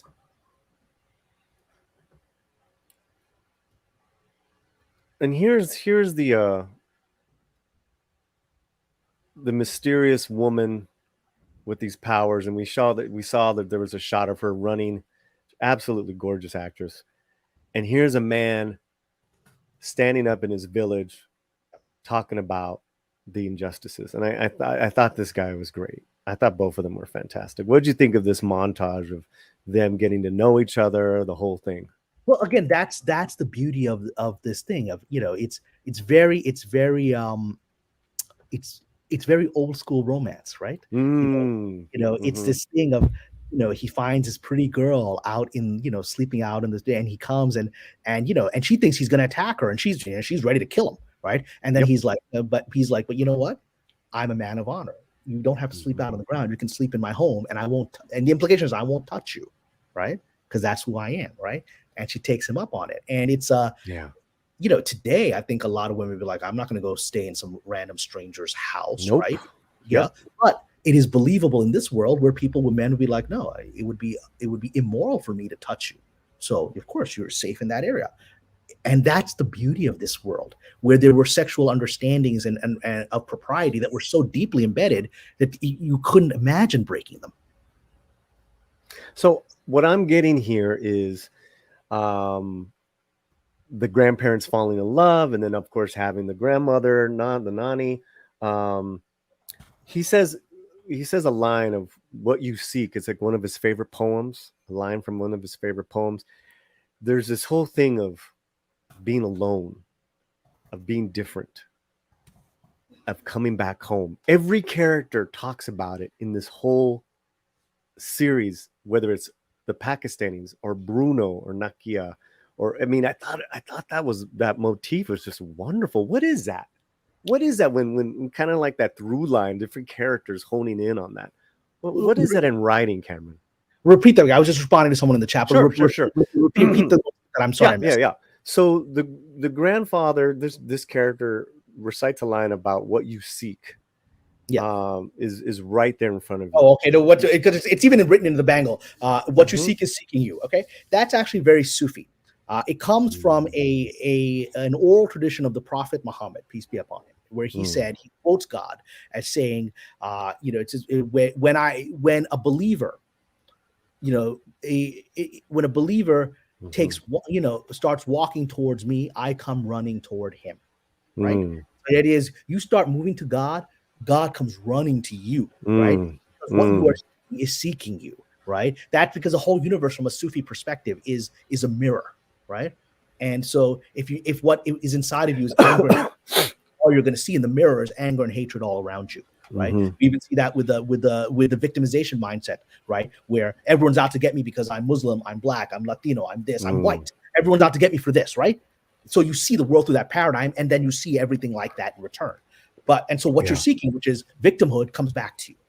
If you're seeking power, it comes back to you, right? And so that's a Sufi Islamic spiritual message of that again you wouldn't know. They're not preaching Sufism, is mystical Islam. Our friend, Mike, Mexican Iron Man, is a fellow Sufi like me. He'll know that. Yeah, he'll know that, but he won't. It's not preaching it because it's a universal concept that your heart immediately understands. It's beautiful. Again, it's organic in that storytelling where he finds this mysterious woman in his rose bushes, and he's just practicing his religion of being, like you said, in the Father says it, and then the everyone says it. You're good to one person, you save the universe. That's just beautiful, man. And because we know the horrors. You've talked about the horrors. The Najma does some horrors in this show where she's killing people. Man, she even turns her back on her son. I mean, this is good shit. Yeah, that's really horrible. Yeah, I mean, it hit you hard. That pain on the kid's face when his mother basically abandoned. I mean, that breaks your heart in any society. Yeah. We have a couple of super chats that I've been holding on for a while, and I really appreciate member of the channel, Salty Texas C. ¿Qué pasó, compadre? For $2. Hail Cameron. Hail Paulie. Coffee cheers. Cheers. Salty Texas. What a great channel he has. We have wonderful people in the chat. Jordy Lyons. ¿Qué pasó, Jordy? Yeah. We have some just and people are challenging people in the chat. I love it. Some good conversation. We have a $5 super chat from Jonathan. He says, I'm agnostic on MD. Okay. Marvel, but anything Cameron talks about is extremely compelling. I loved and enjoyed Obi-Wan Kenobi. Oh, no, that's a controversial topic. But it's very surprisingly controversial. But I'm on board with you. I like that show very much, and I took a lot of flack for that. But I will say this: I don't think there should be any controversy over Ms. Marvel, because I can understand the storytelling arguments people made about Obi-Wan. When you say you don't like Ms. Marvel, I'm like, why? The best answer I've gotten from anybody is like, first couple episodes didn't feel like a Marvel show, but then they were like, oh, now it feels like a Marvel show, right? I was like, okay, so that's the best critique you got, okay. And then a member of the channel, James Esparza, had a membership chat. He says, any suggestions for good world building material, books, blogs, guides? Yeah. How about Cameron's books? Yes, that's true. How about Cameron's book? You got some work. Yeah, go get them books. Well, let's play a thank you. Because they are world building, which is what I did. So they're both historical novels, which is world building. So I got two novels. Give me a second, Cameron, and then we'll get your books right now. Yeah. But a guy who loves to world build is everyone's favorite Theo. Here you go.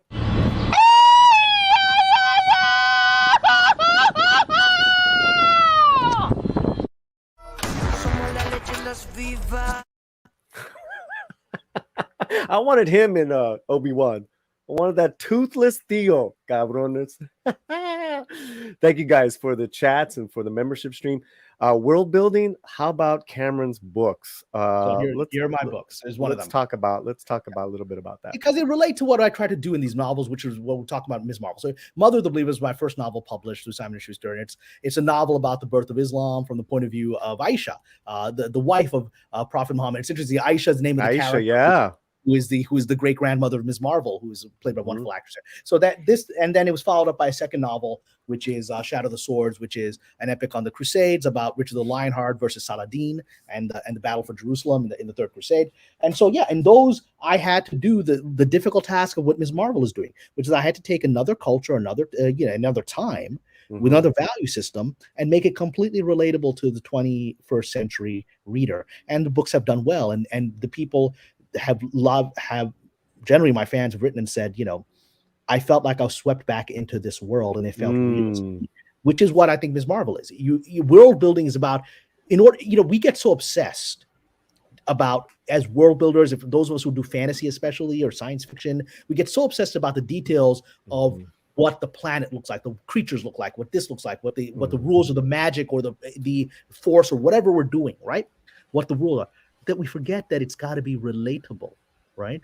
You know, Star Wars had this wondrous world, but it's completely relatable. You got all these crazy aliens, but they're all in a relatable, sleazy cantina diner, right? Which Rick from Casablanca would have fit into, right? Right? That's a universal thing, right? And so, hey, real fast, can I get sorry, I'm so sorry, Cameron. Can I get a mod to throw in Cameron's Patreon page, please, or website? Thank you so much. You can do both. You can get the books on my website or on Amazon, and yeah, thank you. But I mean, I hope that answers the question. Is that you know, in order and broadly to answer the question, the best resource for world building is, I would suggest, read history and learn about other cultures and other societies, because then you come to understand, you know, what makes us unique and what is universal and what is distinct, right? And then you know how to do that balance of what is universal and what is distinct in your fantasy or other kind of role playing thing that you're doing, and you know how to do it in a show like Ms. Marvel because it is universal and also distinct. And we're gonna get back to Ms. Marvel. We're almost done with the end. We're getting there, but you know, as I journey in what this channel is built for, as far as a celebration of Latino culture, we're also set up to celebrate every culture. And as you know, we've been doing Indian cinema and the real great stories, right? Wherever they're from. And I know right now, speaking of Salty Texas Sea, there's an assault right now in Lord of the Rings. The real great stories like Lord of the Rings, your books, stuff from India, stuff from Mexico, tunneling back, Mesoamerican lore. They're so fascinating that it's for everyone. It's for everyone. I don't subscribe to this isn't written, this isn't for me. If it's not good, it's not for me. But if I'm entertained, I don't give a fuck where it's from. It's for me. It's part of my language, guys. But that's just how I'm built. That's how this channel is built. Yeah. And we're so honored to have Cameron on. This is you've been on this channel now for over a year, several times, and we've had great talks from pyramids and Bruce Lee to your work.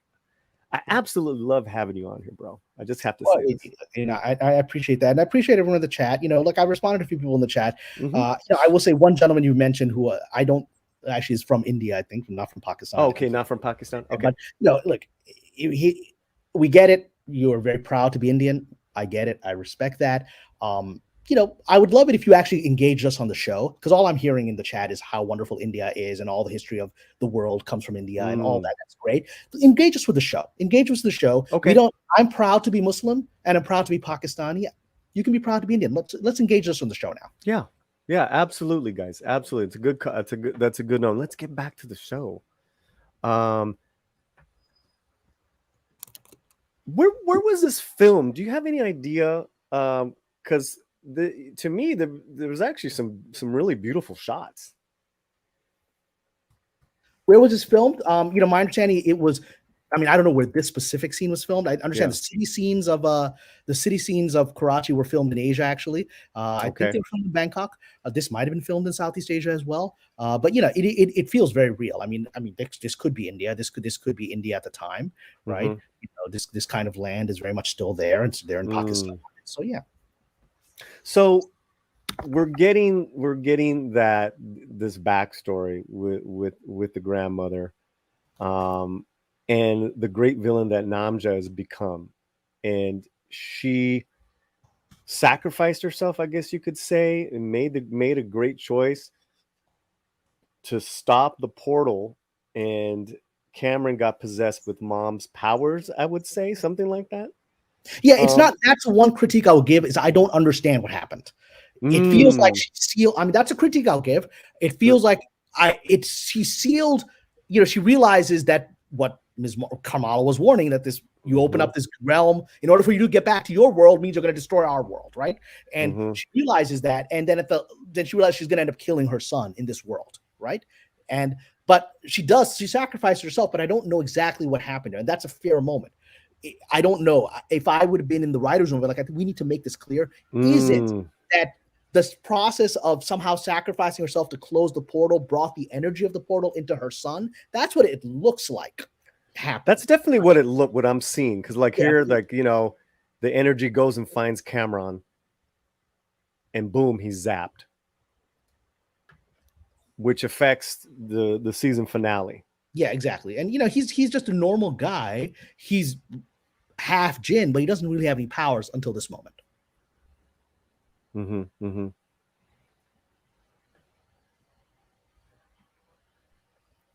So yeah, so it's a look. This is, but the whole episode, that whole episode, you know, because I don't want to jump over, you know, to the, because we're jumping to, you know, well, this is, we're jumping over to the end, right? But we're getting towards the final episode. Yeah, yeah. But I want to spend some time on, you know, because there's this whole sequence where she's at the train station where she has to save her grandmother. You're right. That's early on, and that's very emotional. That's a scene, and I wrote about it on my Patreon. I wrote about it. You know, tell me about that. Because she's there at this train station. That's this horrific. Like, talk about the train stations where a lot of the bloodshed took place. So when you see the train station, whether you're Indian or Pakistani, Hindu or Muslim, it's going to trigger you if you've heard the stories, right? You're going to feel an emotional reaction. I felt an emotional reaction because of the chaos, and it showed that this thing that happened, it wasn't just the horror. They didn't show in a Disney show all the massacres at the train stations. They didn't show that, but they showed something that stays with you, which is the separation. Families being separated, they're never going to see each other. I have relatives in Agra, India, in Lucknow, beautiful, beautiful cities of India, that I don't know who they are. Cousins of mine I've never met. I don't know their names. I don't know their stories, right? Because they were all separated, right? I've got a whole family that I don't know nothing about. They don't know nothing about me. But there was not just the separation of family. The most tragic thing is, in the chaos of this, actual families got separated. Mothers couldn't find their children. And then if they didn't get on the train, they'd be dead. So they leave their children behind, or they leave their friends. That's what happens here. Yeah. And so you get on a train because, okay, do I go look for my child that's missing in this crazy crowd, or do I save my other 3 children by getting on this train? And I never find out what happened to my child. It's incredibly heartbreaking. It happened to millions of people, right? Were made homeless and lost their families in the chaos of the crowd. And seeing that really, really hit me, because my father fled that. It really hit me. It really hit me. It hurt me emotionally. I had difficulty in that scene. That's great storytelling. And then Kamala basically saves her grandmother, and and sees her great grandmother dying. There's an incredible moment in that, right? Of this moment where you're meeting an ancestor who's dying, and then you save your own family lineage. I got 4 generations of women kind of showing the light to each other, because they talked about the grandmother following a trail of lights back to her father. Yeah, Kamala was that light. That was fantastic. That was such a cool thing. That's a whole time, that whole sort of Terminator time loop thing, right? But it's absolutely beautiful. Is that this was always meant to be. This was a loop that was already in place. So yeah, so a big thing that happened here for me as well is that the mother obviously sees her in action with her powers. Yeah. And that's a great breakthrough. That's a moment that often, like in Spider-Man movies, it's the end of the second movie where Aunt May discovers he's got power. But this is a great moment where the mom sees her powers and is proud of her. That's the great thing, right? Because they've built up this character so well as being hyper protective, being uncomfortable with her family's legacy and all this stuff. She kind of knows there's some kind of magic in her family. She doesn't want to deal with it. She doesn't want her daughter to deal with it. But when she sees, and it's so beautifully shot, when she actually sees her daughter climbing those light stairs, you don't actually see you see her reaction to that and the pride on her face, where she's doing something, but you're not seeing it on screen, and the mom is reacting to it. It's beautifully shot. So there's some nice scenes, with the mom, the grandmother talking about what a rebel the mom was, which was enlightenment to her as well. But what's going back on in Jersey is that Cameron is going through some hard stuff, and he turns to Bruno because Cameron's got nowhere else to go. I thought this was a good moment, and then of course he shows his powers off, and we're off to the final episode. Yeah, and it's great because there's a joke where Bruno's so not on this guy's radar. He never gets his name right. He doesn't care about him. Yeah. And then he finally realized, oh, I've got your name wrong. Because now he's got to actually rely on this guy to save his life, right? And I've been saying your name wrong this whole time. And again, that's part of the humanity of it. And and Bruno is sort of like has a thing that this guy is like, my girl's into this guy, right? And this guy doesn't even have he doesn't care about me, but he's still gonna help this guy. So we're finally at the show's finale, and there's a lot that happens here, guys. There's a lot that wraps up, and I think they do a really nice job. One of the things I thought was funny was that they're back home, and Kamala's going to tell the rest of the family that who she is, but the mom told them. She's already told them, and they're all cool with it. They make fun. That's the great of it. It's like it's she's like, they're all like, oh, you're the superhero, and they're all laughing about it. And it's all because the father put it on, like he had it on speaker when he had the great reveal, so they all heard it, right? That's the funniness of this family, but that's the love of this. They're all cool with her being a superhero. They're all cool with it. And that was such a lovely moment, and they start the episode with it. And the mom has totally come around in respects to her powers, into the legacy of these women, and what's going on is that she's got her costume. This was a great scene. Yeah, it's so emotional because we always talk about where's the scene come when they get the costume. I don't know how many costumes of superheroes were given to them by their mom, right? Maybe Superman, but that was actually Superman. Well, that was left over from the ship, right? Maybe she. Yeah, but there was a cute scene in Lois and Superman and Lois season 1 where she's like, the little kid, like, where'd you get that? Oh, my mom made it. Yeah, that was great. We love that.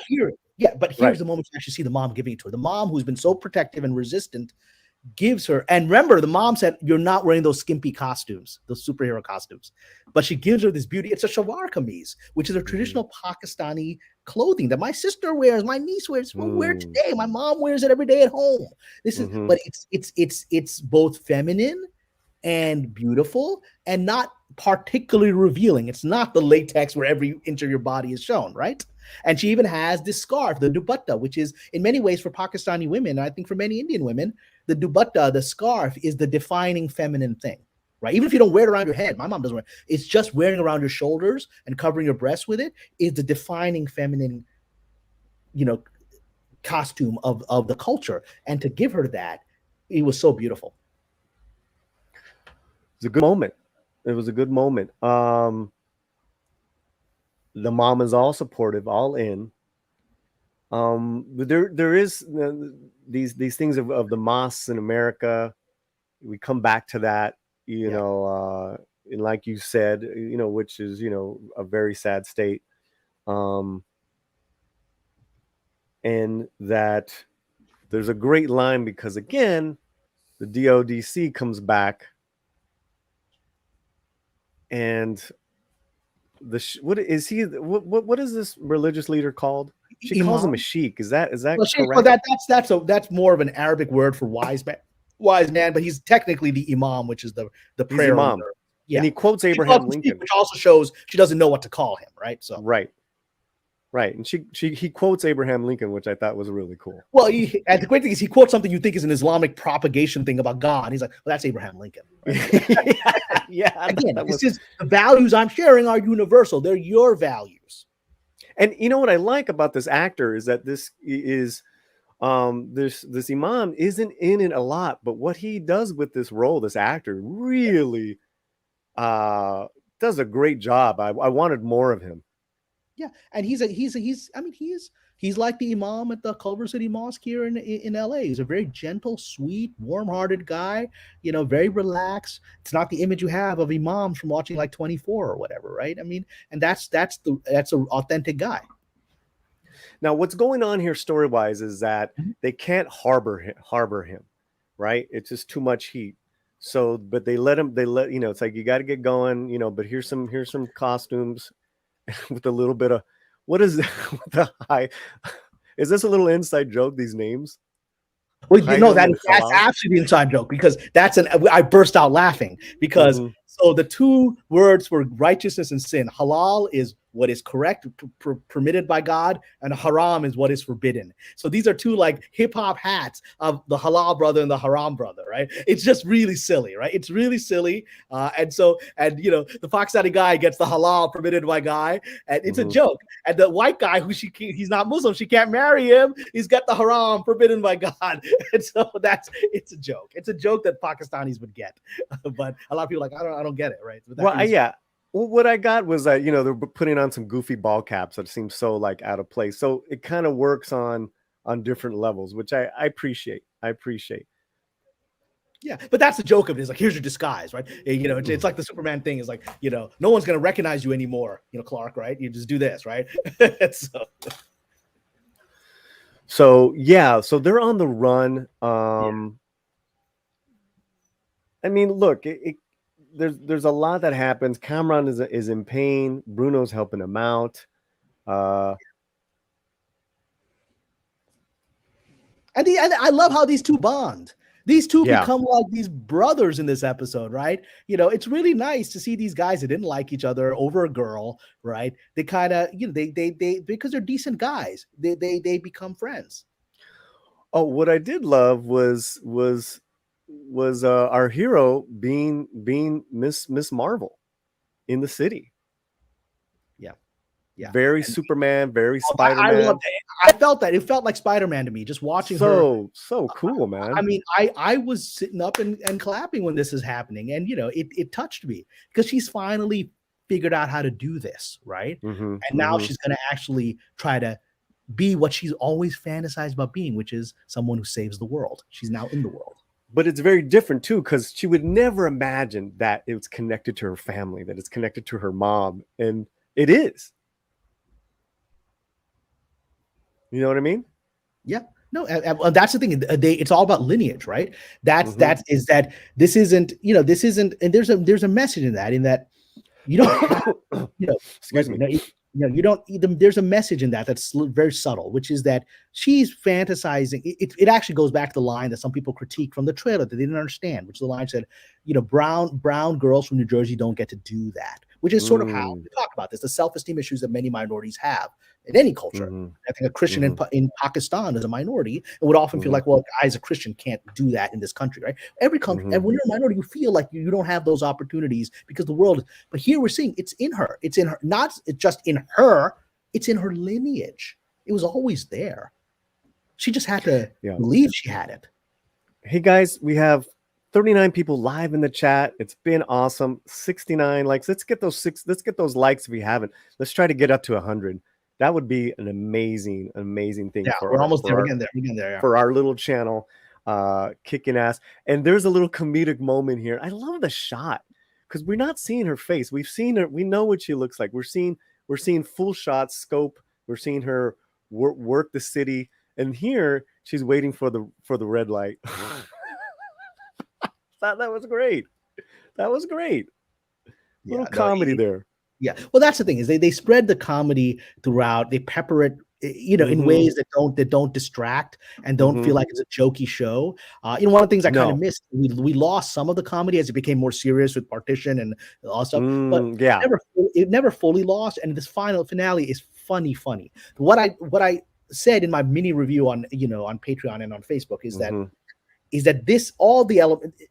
Different episodes focus on different vibes. Like some episodes were very family comedy, others were very emotional, and others were superhero action-y in their focus. Right. This finale combines all three. It's perfectly balanced. You got all three of those things here. we got a $10 super chat, and I think this is good. It's a good time for us to read this right now. Disney has been Commander Edge Striker of Shadow for $10. Thank you so much. Disney has been so successful bashing fans and defending trash products that many people cannot believe Disney can turn out a quality, fan-friendly series that treats the Muslim culture with respect. You're right. You are correct. People have lost faith in Disney for good reason, because for the last decade we've had a lot of really stupid people involved in it, right? And unfortunately, this comic went through, from what I understand, its periods of this kind of political storytelling, which turned off people that originally liked the comic, which I think started off in the vibe of what this show is, right? And so I think it's a tragedy for everyone, but that's why I'm so vocal about it. That's why I've come back to YouTube after a long hiatus to talk about this show, because it's so important for us, not just for me. I'll promote Pakistanis. I wouldn't be promoting this show if it embarrassed me. If it was something that disconnected me, I wouldn't be promoting. I'd be out critiquing it. It doesn't. It made me proud of my heritage, but more importantly, it made me happy to be a fan again. It made me happy to watch something with my mom. I haven't done that in 20 years. Yeah, it's a little ritual. My mom and I get together, have popcorn together, and watch it together. I hadn't done that. That people don't know about it, and people are saying it's terrible because I heard it from this, I heard it from that. Just watch the damn show. I mean, we've had people coming out. Script Doctor has been very vocal that he likes it a lot. He's got some writing problems with it, but he was been saying that on Mead, which I think is great. Absolutely. I've said it on channels where I can. Brandon, the anime guy, was speaking very highly of the first couple episodes. And again, listen, if you don't like it, you don't like it. But I think you're really missing out on a very, very well done show. Yeah, and very it's highly entertaining. For me, there's so much that I liked about this show. Yeah. And Commander Edge Striker, thank you so much for the $10. Thank you all you guys for the super chats. Every penny is a huge deal for my channel, guys, and I really appreciate you guys. This is for you.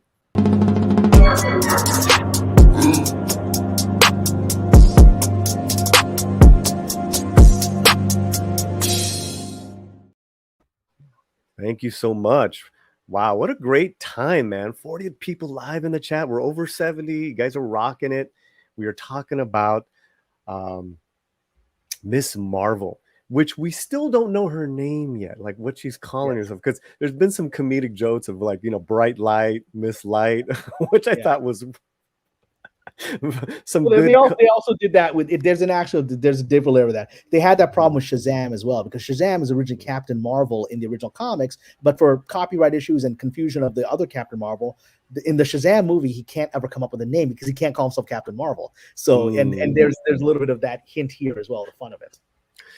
So everything goes back to a showdown at the high school, and people who you didn't think would come and help out. And I like this because I think the directors are Bilal and Adil. Yeah, it looks like they came back from the pilot to do the final episode as well. So. And the element of her concocting a plan with the chalkboard, I thought was great. And yeah, well, that's her whole. We go back to her imagination, which is what the show's about. Right, and the brothers there. The mean girl, and then the mean girl, the white redheaded mean girl, is there and is her friend now because she saved her life. And that there's a verse in the Quran. They don't mention it anywhere here, but it's a verse that always stayed with me, which says that do good to those that do evil to you, because then your enemy will become your close friend. And that's what we're seeing. That's not that, but that theme is said a lot in this episode. Yes. In this episode. Absolutely. And so they concoct a plan to kind of buy time so where Kamala can get Kamran out of there. Because he needs help. And gotta get him out of the country, basically, because get him out. Yeah. These guys, they want to put him back in now. That before they were just going to grab him because he was, somebody associated with this superhero people. Now he's become a superhero. They got to get him. And here's a little moment too where they come together and they almost kiss again, but they almost kiss that's again. Perfect. I was going to be, and here I would have critiqued it. Had they actually kissed, I would have said that's not authentic, right? Really? That's not. Yes, because physical contact till this day is still considered inappropriate outside of marriage in Pakistani culture, Pakistani American culture. I'm sure it happens, but it There's is Bruno. no, but what it is, it's like Yeah. Little House on the Prairie. Laura Uh-huh. Ingalls Wilder doesn't make out with Manny, Wilder. Laura Ingalls doesn't make out Manny Wilder was the guy she marries. There's this romance, and because the culture, it's inappropriate to have contact until you're married. And so yes, they sort of come together, but they don't do it, right? And Yeah. that's real. That's Yeah. real, because that's the conflict we all Pakistanis face. We're like, how far are we gonna let this vibe between us go? And we're taught, wait till you're married and then have fun. So there, everyone's got a job to do with thwarting the DODC, and it's silly, it's good fun. I like the part where they come up with the goop, and they like there's a science experiment. Yeah, because that goes back to Peter Parker being a scientist and these nerdy, because we Pakistanis have this cultural push to be in the sciences. Oh, really? Yeah, it's and that comes from again, it comes from societies that have gone through periods of poverty. Your primary focus at that time is just stable stuff, medicine, science, engineering. The arts aren't stable. They are the game you do when you feel secure as a culture, right? And so this is a society that doesn't. So these are all kids that and then we've got Bruno, who's really the sort of he's a Caltech genius. We get to see what he can do here. They take the fight outside, and what I liked was that even though Kamran is kind of he's unstable. Well, he's going to the dark side. Dark side to him, yeah. Kamala never turns her back on him. That's well, she stops him. He goes out of control, and he's gonna hurt people, and she doesn't let him do it. But then she doesn't turn against him. Correct. That's what I'm saying. Is that you're absolutely right. She defends him even while there's bullets being thrown at him. And it doesn't get too heavy-handed, but she's there. I love some of these reaction shots as well. Oh yeah. The directors really did a great job with this final one. Yeah, they're talented, and look, all this stuff was great, and this whole thing where she's taken on the thing, but she doesn't actually want to injure even these people who are trying to hurt her, right? She doesn't want and then the crowd is there. The whole, basically, it's showing how social media has brought this out there, so that the entire neighborhood has come to her defense, not just her family. And you think about a full circle of it, she starts off feeling completely isolated from the world. And at the end, the whole world has come to her to protect her. I mean, it's a beautiful arc.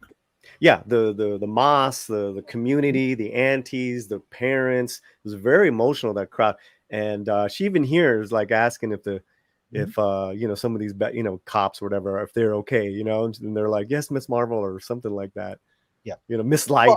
Well, there's another moment that's so subtle, but it's so important. When these damage control feds start moving in to take the kids, the local cops create a cordon to protect them. I love that. At a time where it's like, ACAB, all cops are bad. That's such a powerful message. It's the cops that are protecting these children from these villainous, shadowy authorities, right? That's such a powerful message right now on a show that everyone would say is going to be woke. Look what happened there. So you get, yeah, exactly. So basically, they create a human barrier, and the cops, because they really don't like the DODC being there. It's like, this is a school. These are kids. What the fuck's going on? You shouldn't be doing it. You shouldn't be here. And even her superior is like, stand down. Well, you were supposed to stand down a long time ago. Yeah, and there's a great moment actually, which says something about the show, which is when even the villain, she comes out, the head of this group comes out, and she says, this is what, she looks at the chaos that's happening. She said, this is what happens when the wrong people get powers. And her aide says, the wrong people. And she's like, no, I didn't mean brown people or Muslims getting power. Kids. It's just kids. It's just kids. So even she isn't a bigot. She's hyper zealous of her job. It's a good line. She just goes a little overboard later on. She didn't listen to her superior. And I'd love to find out more about her, because we don't know anything about her character. Did someone she loved get killed by one of these powered people? That would have been interesting to know what motivates her thing. But we will get to it, but there's this whole funny sequence near the end of the final episode where you have all these people talking about it on like TikTok. Yeah. What they experience, right? And Yeah. everyone has their own perspective. The imam is figuring out how to do funny, like Yeah, things, he's a hot dog. The funniest one for me was that Illuminati queen Ruby, the Auntie Ruby, Right. and her whole thing's like, well, how this masked superhero girl, she's never gonna find a husband. Yeah. That's her whole shtick, right? No, that's always her shtick. What it is, going back to fleshed out characters. These are all of them come back and have their they tie up their little storylines of season 1 very well here. They're supportive characters. You've seen them here and there, and wrap up. Very well done. Very well done. Yeah. But we skipped ahead to the big climactic, the battle. There's a moment in the battle where finally she's able to get Kamran alone, create like an energy field to protect them so she can talk to him. And he's freaking out. And, and he says, she's like, look, we can get you out of the country. He's like, but I'm never going to be normal again. Now that he's got these, he doesn't want these powers. He never wanted them. Unlike her, she wanted powers and she doesn't know what to do with them. He never wanted it, and he's got it. And at the cost of losing his mother, right? He doesn't want this. It's a very emotional scene, very good acting in this scene. Yep. And what does she say to him? Oh, the line, and I'm going to quote the line directly because I want to quote it. It's in my Patreon because the line hit. What's the name of the show too? The episode. What was the episode now? The name of the episode is called No Normal.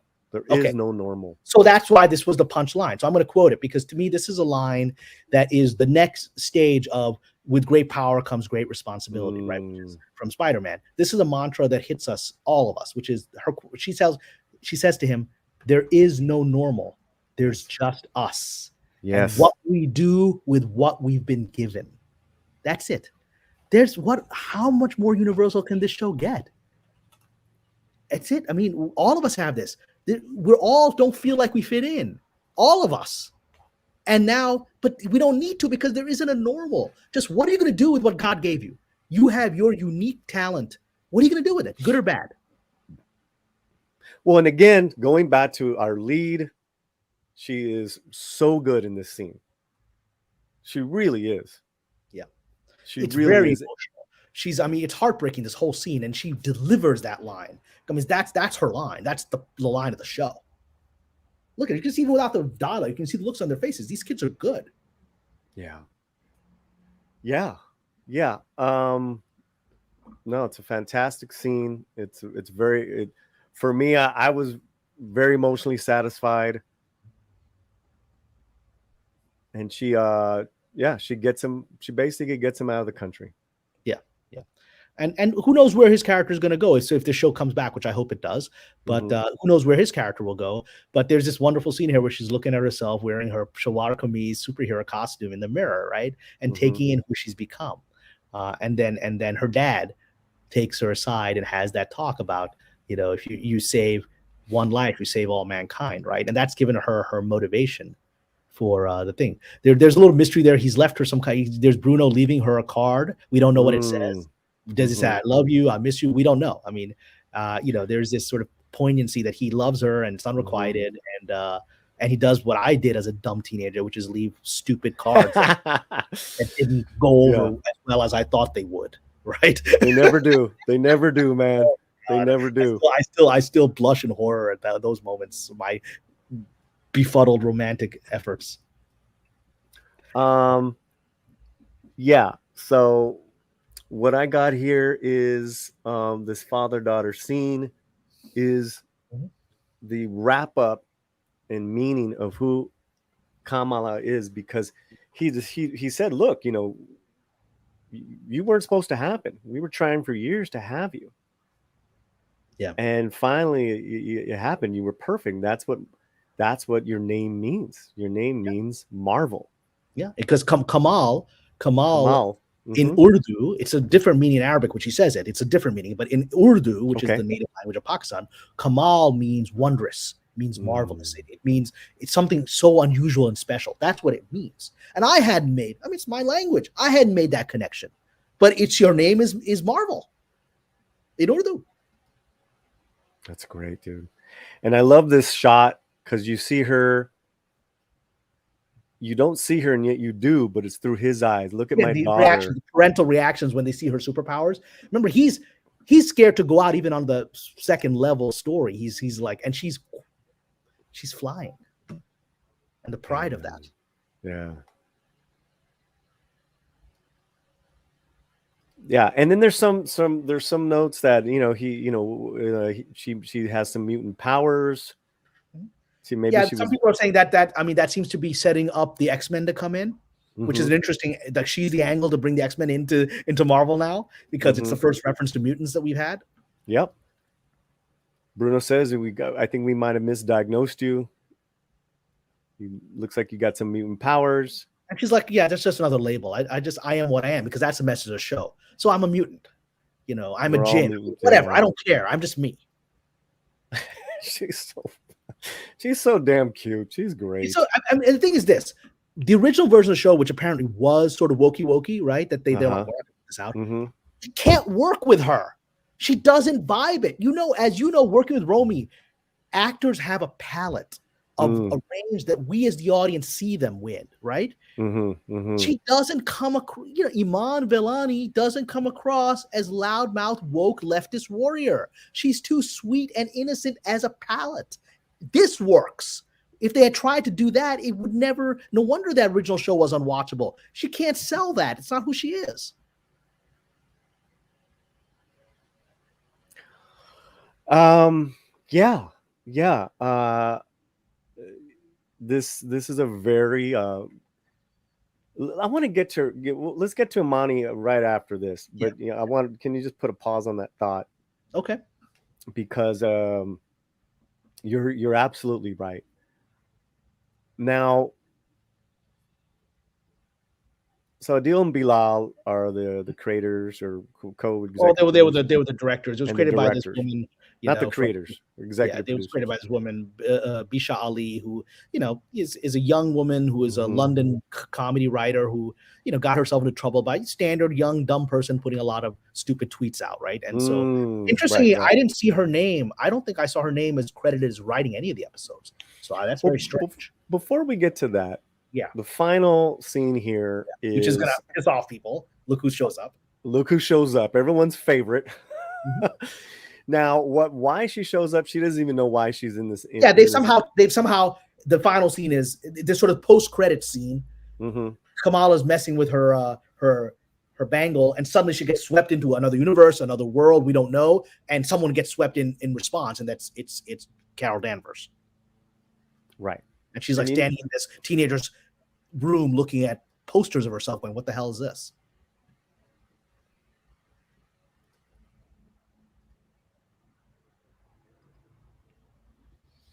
Yeah, and but I mean, I knew she was going to appear somehow. I knew it because she's. Well, that's her biggest fan. I mean, and for better or worse, this character is part of the Marvel's characters. You're going to have to relate it to her. Yeah, I mean, so listen, that's a split second of Yeah, it's post credits. You don't have to watch it. It's post credits. Post credits. Also, too, it's you got 6 episodes, and you got her for all this wonderful stuff. But it's also setting up the movie, which I'm not excited for. I never saw Captain Marvel, right? I will go see Marvels for Iman Vellani, right? And I'm gonna say right now, she's gonna be the best thing in that movie. She's going to outshine Brie Larson in every scene because she's just so inherently likable, and watchable. That the very critique we've had of Ms. Larson, and her vibe, Iman's got the opposite vibe. I think she's going to make that movie. So you were talking about an actor's palette, actor's vibe. Imani has been very outspoken, and I guess there was even like she had some words with Feige as to how they dealt with Doctor Strange, which I thought was interesting. Because I was not a fan of that movie. I'm a fan of Benedict's performance, and I love his Doctor Strange, but I just, and then seeing this 6 episodic, sweeping storytelling, I'm, every time I saw Everything Everywhere All at Once with Michelle Yeoh, I'm just really upset at what they did with Sam Raimi's Doctor Strange too. I mean, and it was reshot as well. It was reshot in the same way that Ms. Marvel was reshot, right? Under Bob Chapek's orders. So my understanding is that the original version of that movie was even less. I mean, I thought it was fine, but it was less likable. Because again, they made the character of America Chavez the loudmouth. I'm here to speak for the Latinos, Latinx, whatever. And it was just, that wasn't the vibe. And that took away from the end. They're like, Chip, I was like, get this shit out of here. Go back and reshoot it. But, it's not a perfect movie. And a lot of people aren't happy with it. But what's interesting is Iman Vellani is, and I just don't think she's, actors, as you know, they take on personas as part of their profession to sell themselves in PR. But I don't think she's taking on the persona of a Marvel fan. I do think she's actually a geek. I think Iman Vellani is a geek who's obsessed with comic books. She just vibes it, right? And so she critiqued Kevin Feige and said, I think that what you're doing with MCU is violating this, and this part of the pantheon of the myth. And he's like, how do you know about that, right? I actually do believe she had that conversation with him. She strikes me as that person. Nice, interesting.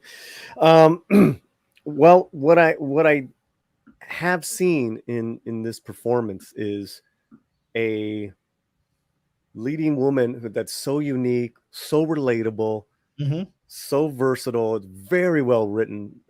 This character, that it is. Let's talk. Who are the likable? We're talking Marvel film and television, guys. We're not talking the comic books. All due respect. Now I want to talk about just as far as the likability of like the Robert Downey Jr.'s or the Steve Rogers. For me, she's up there. Oh, absolutely. And she's more relatable because, Robert Downey Jr., I mean, he's Stark is a billionaire who gets lots of hot chicks. Many of us would like to be that, but many of us aren't that. You've got Captain America. Good old-fashioned American values, but he's a really good-looking guy, whatever. She's a normal person. She's a pretty girl. She's not extremely thin. She's a real-looking girl, right? A real-looking teenager. She vibes as someone who's a little geeky in real life, right? And she vibes as someone who's a very sensitive artist in real life. That's a lot of us. That's certainly in the fandom. That's a lot of us. Yeah. And who is your, in the chat of these movies and television shows, who's likable for you? I find Iman very likable. I find her character very likable. She was a head in the clouds teenager, annoying at the beginning, and she's still a teenager, but she's grown so much, and it's fantastic. Her humor, her love for her family, all that good stuff. Yeah. Helmsworth I'm sorry. Helmsworth is likable, but again, he's an incredibly good-looking, Thor, right? I was once in the gym in Santa Monica, and Helmsworth came in, and we have a rule in LA, as you know, you just leave the celebrities alone. Look at them, don't pretend you're not looking at them, right? So he's out there on the treadmill. I was like, that's a fucking good-looking guy, man. Shit, man, I gotta work harder at the gym. I mean, he's likable, but he's not relatable. She's likable and relatable. Now's the time to ask Kamran some questions. I have one we've been saving. Let me make sure I got. Well, we got the world building. Yeah. No, we got them. Okay, good. We got the Fletcher Williams. Good to have you here. Will anyone the Marvels and Wakanda lose money now that Marvel has decided to push agenda instead of good stories? Marvel's Wakanda lose money. But I can't speak to either. I haven't seen either of those. Who knows what they're finally gonna look like? The Marvels I think is gonna be okay. With Iman Vellani, I think it's gonna be okay. I'm gonna put my faith in it. I'd be sad to be proven wrong, but I think it's gonna be okay. And Wakanda, I just don't know what they're going to do with it. You know, so it's hard for me to say. I just think we're not on a train towards wokeism anymore. No matter how much Kevin Feige might want to, for personal reasons, it's just we're on a new train now. And I think the challenge is the fans don't trust that we're on this new track. And so that's why a lot of them are missing out on this Marvel right now, and may miss out on. I think these will be perfectly good movies, or at least Marvel's will be, and may miss out on that for that reason. Fletcher, when you say push agenda instead of good stories, I would say Miss Marvel is a really good story. Absolutely. I don't see any agenda. I'm being completely honest with you. And I did not like, and I did not finish Moon Knight. I did not like how they ended Hawkeye. Captain, was it the Falcon thing? While I appreciated some of the, I appreciated some of the ideas and concepts. I thought it was horribly executed. Loki was boring to me. WandaVision was kind of innovative at first, but then so I don't know. I can't answer the Marvels movie. I hope not. Wakanda. Well, we had major tragedy in that whole world, so I just don't know what they're going to do with it. I don't know how they're going to fix it. Yeah, we've talked about this. I mean, till we're blue in the face as far as recasting Chadwick. Sooner or later, it would have been. It has to be done. But if you're going to show his death off, not off camera. If anyone can save it, is Ryan Coogler. Ryan Coogler is a very talented man. He absolutely is. He's one of those guys to me is like a Fuqua who is really big on entertainment and then has his messages in there. Yeah. So that's not easy to do. I thought Fruitvale Station was very heavy subject. Creed. And these are very entertaining. So I don't know, Fletcher. Now, if you're talking about agenda of hey, you got to make Namor Latino.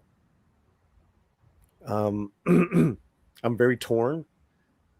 If you're just gonna do that just to do that, I'm not down with that. Now, the whole idea of Atlantis. It is, and Cameron can back me up. It is theorized and in so many cultures, old cultures, not just Greek, but in Mesoamericans as well, from the Toltecs to the Mayans. So it's within reach. Yeah, and Plato himself said Atlantis was past the Pillars of Hercules, which is the Strait of Gibraltar, right? And so that would have put it in the Atlantic Ocean, which is, guess what? The Americas. Yeah. So I don't know, my brother. If it's agenda for agenda, I'll critique it. I'll call it out. I'm a huge fan of who they got as Namor, as an actor. Oh man, I just don't know how they're going to do it. It doesn't sound, from what I'm hearing, doesn't sound great, but you never know. Yeah, Ms. Marvel didn't sound great either. And look. Now, I know Miguel. Okay, Miguel Farah, is this the one that you wanted to ask? Is there an aspect of Pakistani culture that didn't make it into the show that you could feel that you feel could have been present within the restrictions of the story, etc.? Miguel No, Farah I don't think so. That's what blew me away, is that it was peppered throughout subtly everything that I've experienced in my day-to-day life, that my niece experiences, my sister experiences, my relationship with my parents, relationship with the outer world. It was all, there was just no hammer. Here's the theme of the day. It was just peppered throughout the show like seasoning. And I got a little bit of everywhere, even the little joke of the halal and the haram. These just little jokes that are thrown throughout that made me feel like this. I get it, man. So I don't feel, I feel, in fact, I feel the opposite. I feel that it revealed aspects of the culture that even people in the culture are disconnected from. Like a lot of this generation doesn't know much about partition. They don't know. Like they have, my dad didn't like to talk about what he saw as a little kid. I mean, horrible stuff, right? I mean, he didn't like to talk about it, right? And so a lot of people, the episode caused them to talk. Like my sister sat down with my niece, who is also named Iman and the same age, 18, and sat down with her and talked to her about our family stories of partition, which my niece didn't know after watching that episode. So it actually elevated within the culture. It's resurrecting conversation. Let's go 2 more and then we'll start wrapping up. Is that okay, Cameron? Sounds good to me. I got to get some lunch. Charlie comes in with 25 Canadian dollars. Wow. Thank you so much. Great to see Cameron back on YouTube. No question. Picked up a job and wanted to pay up for all my questions from the Obi-Wan chats. I'm really glad to hear Miss Marvel is an improvement. I hope it continues into She-Hulk. Oh boy. And you know what? I think it will. Well, because Tatiana Maslany is an incredible actress. I mean, she's, I think, one of our great actresses of our time, right? And and I'm so excited to see what she brings to this character. And there's a sign for me that Chapek is watching this show. I'll tell you, there's a sign that he's got his eye on the show, that you don't screw this up, because She-Hulk is a much bigger character than Ms. Marvel, right? And Chapek is aware of this character, right? Is that you have one of the actors on the show is Jamila Jamil, who's Pakistani, right? And let's just say she's a very well-known persona on social media. Her philosophy seems to be no publicity is bad publicity. So she says a lot of crazy things, gets a lot of people agitated, gets a lot of people angry, has been accused of falsifying her life and her past, all kinds of drama, right? Oh, really? Okay. Yeah. So she's an interesting character. There's all kinds of drama around her. Like she's always talking about her health problems, and there's been news articles saying that she might be Munchausen's, making up stories. Oh, wow. I don't know any of this stuff. It's a lot of drama around this particular actress, right? Okay. And yet, when people started attacking some of the previews where they didn't like her costume or her hair, I guess she plays one of the villains, the persona of her in the past would have been, screw you, let me say some crazy stuff on Twitter and start some drama, right? Instead, what she says out is, you know what? You're right. I was having a bad hair day. But, but thank you so much. I'm glad you guys care about this character. I promise you it's going to be better than it appears. Very positive reach out to the fans. That's not her persona. So that means she got instructed. Tone it down and do not create drama with the fans. Treat them with respect, which is what we've been demanding. For a character that would not normally do that, to do that is noteworthy. And that tells me Bob Chapek is watching the show and telling her, shut up and treat the fans with respect. This is what you're talking about right here. He doesn't dutifully accept anything. If you do any search of this particular woman, her whole persona is, I'm a loudmouth. She's the opposite of Iman Vellani, right? When it comes to Pakistanis, right? So she's playing a supervillain. Okay. But this is a PR crafted thing that she was told to do, which means Bob Chapek has his eyes on the show and will not let them screw it up. I think She-Hulk's going to be a good show. Oh, is this what everyone was clamoring about? I guess so. I mean, I guess maybe they don't like her hair or whatever. I don't think her hair looks fine there. I dutifully accept the crowd attack. You'll get it when the show comes out. It fits the character. Okay, well. All right, well, that's a mature response from someone. You're saying that's an improvement. That's not her norm. If you do any research on her, that's not her public persona. And so that means she's been told to knock it off. Interesting.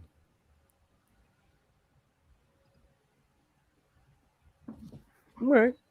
Yeah, it's good. So it's good. We have any more super chats? We should probably start winding down. I've got leftover Pakistani food. Shouldn't say Indian food. Pakistani food my mom cooked before she took off to see my sister. So I gotta have some for lunch.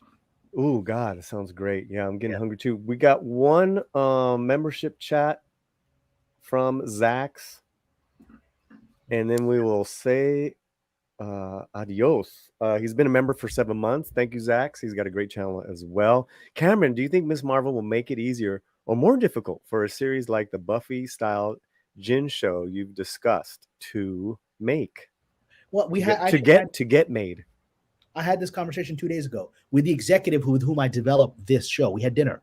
She's now left the production company where we developed the show together and is now working at a major studio as the head of TV. So I was like, well, what can you and I develop together? And so we talked about the Jin Hunter thing. She said, look, we do this Jin Hunter show that we're developing with Buffy style fighting the Jin. She said, Miss Marvel, the initial pitch that we had tried to sell to Netflix had been more Ms. Marvel vibe, young woman, more funny and all this. She's like, that's already been taken. Ms. Marvel's got the slot.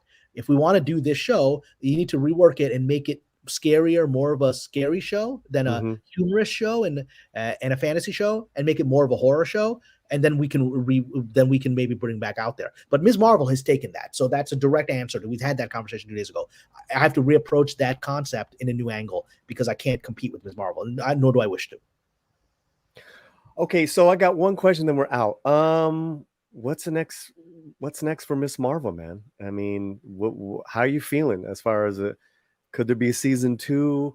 I know the next time we see her is going to be in the movie The Marvels, but season 1's done. You're a little, if you have any I think Chapek is doing a wait and see for everything. For everything. I mean, I think it's a waiting to see if there's an Obi-Wan 2, right? There's a waiting to see if there's Hawkeye 2. I mean, all of them have the elements. Even Hawkeye ended with a little bit of mystery around that watch and whatever, that they could continue the story, right? All of them have an element, definitely Moon Knight, which I actually did enjoy. I think the first episodes were more difficult, and then I enjoyed the finale. I think it's same thing with Hawkeye. I don't think the beginning was that great, and it became better for me. But Moonlight definitely has a sequel at least embedded, so all of them have left that as a possibility. I think a lot of, in the specific case of Ms. Marvel, I think a lot's going to depend on how the movie does, and I think Marvel's will do fine. Will it do $1 billion that Ms. Marvel allegedly made? Probably not, right? Because it has no tie-in to Endgame or any other PR stuff that they did, and a lot of people are turned off by Ms. Larson, and so I think we got a shot. I think we're going to see Iman Vellani again. I think her character, the fan base who actually likes her really likes her, right? They may not be a huge part of the fan base, but I think word of mouth, it will continue to spread, which is what I'm doing. Why I'm doing channel when I should be taking a break from YouTube, as I promised myself and my employers I would be taking a break. This is too important for me to come back to a channel like yours. It's an important channel because I want people to watch the show. It deserves it. Well, everyone, let's thank Mr. KAMRAN PASHA. You can follow on Patreon, his website. Give us a little bit of insight where you're at with your creative project, man. We're all just rooting for you, brother. We obviously we miss you on Midnight's Edge, but life goes on, and we understand. That you got your show coming up. Or you're working on it. So if you can give us a little bit. I mean, I don't want to read all the details of the show's content, but I will say it is a historical. I've written several historical projects, epic projects. It's one of those historical epic projects I've written, and something I'm developing for 8 years. Went through a lot of drama to get it to where it is. By God's grace, we sold it first to a studio last year in the height of the lockdowns, and then we put it out, and then a major network purchased the show. And so I handed in the outline because now they're like, okay, well, rework the pilot script into the way we do it on our network. So I handed in my outline for that about 3 weeks ago. They basically had no notes, which is very rare in Hollywood. They said, "Yep, that's the pilot." Really? Yeah, they're like, "That's it." I mean, I was like, "Yeah, no notes, I'll go." So I started writing, and I handed in the new pilot last Friday. So we'll see, and hopefully, prayer is they like the new pilot, and they might order another episode out for me to write, and and then hopefully we'll just get let's go into production. That's the prayer. And for you, whether you're religious or not, please send me positive thoughts, because I would actually like to get the show on the air. I think it will. It's an important show for a lot of things. It will challenge a lot of the ways we see world history, and it will challenge the sort of wokoso drama we've been going through, because it's a serious, sophisticated show that, in a historical setting with minority characters that ain't woke. And so I think it will challenge some of what's been shoved down our throats for a while now. And that's my intention. KAMRAN, thank you, brother. And we actually hope to see you soon and hang out here at the house. Yeah, the good thing is just down the street, and I'd love to come see you. I mean, I'm coming. I'm waiting for them. Hopefully, they'll come back and say there's no notes on the pilot. But if there are, I gotta go execute those. So we'll see. No. Yeah, that's absolutely first. But we gotta do a little barbecue and hang out soon. Oh my God! Everyone, thank you so much. I'm going to chapter time stamp every episode that we talked on, so you can. If you missed anything, you can check all that out, and KAMRAN's great insight. You guys know where to catch them. We'll have links in the video description.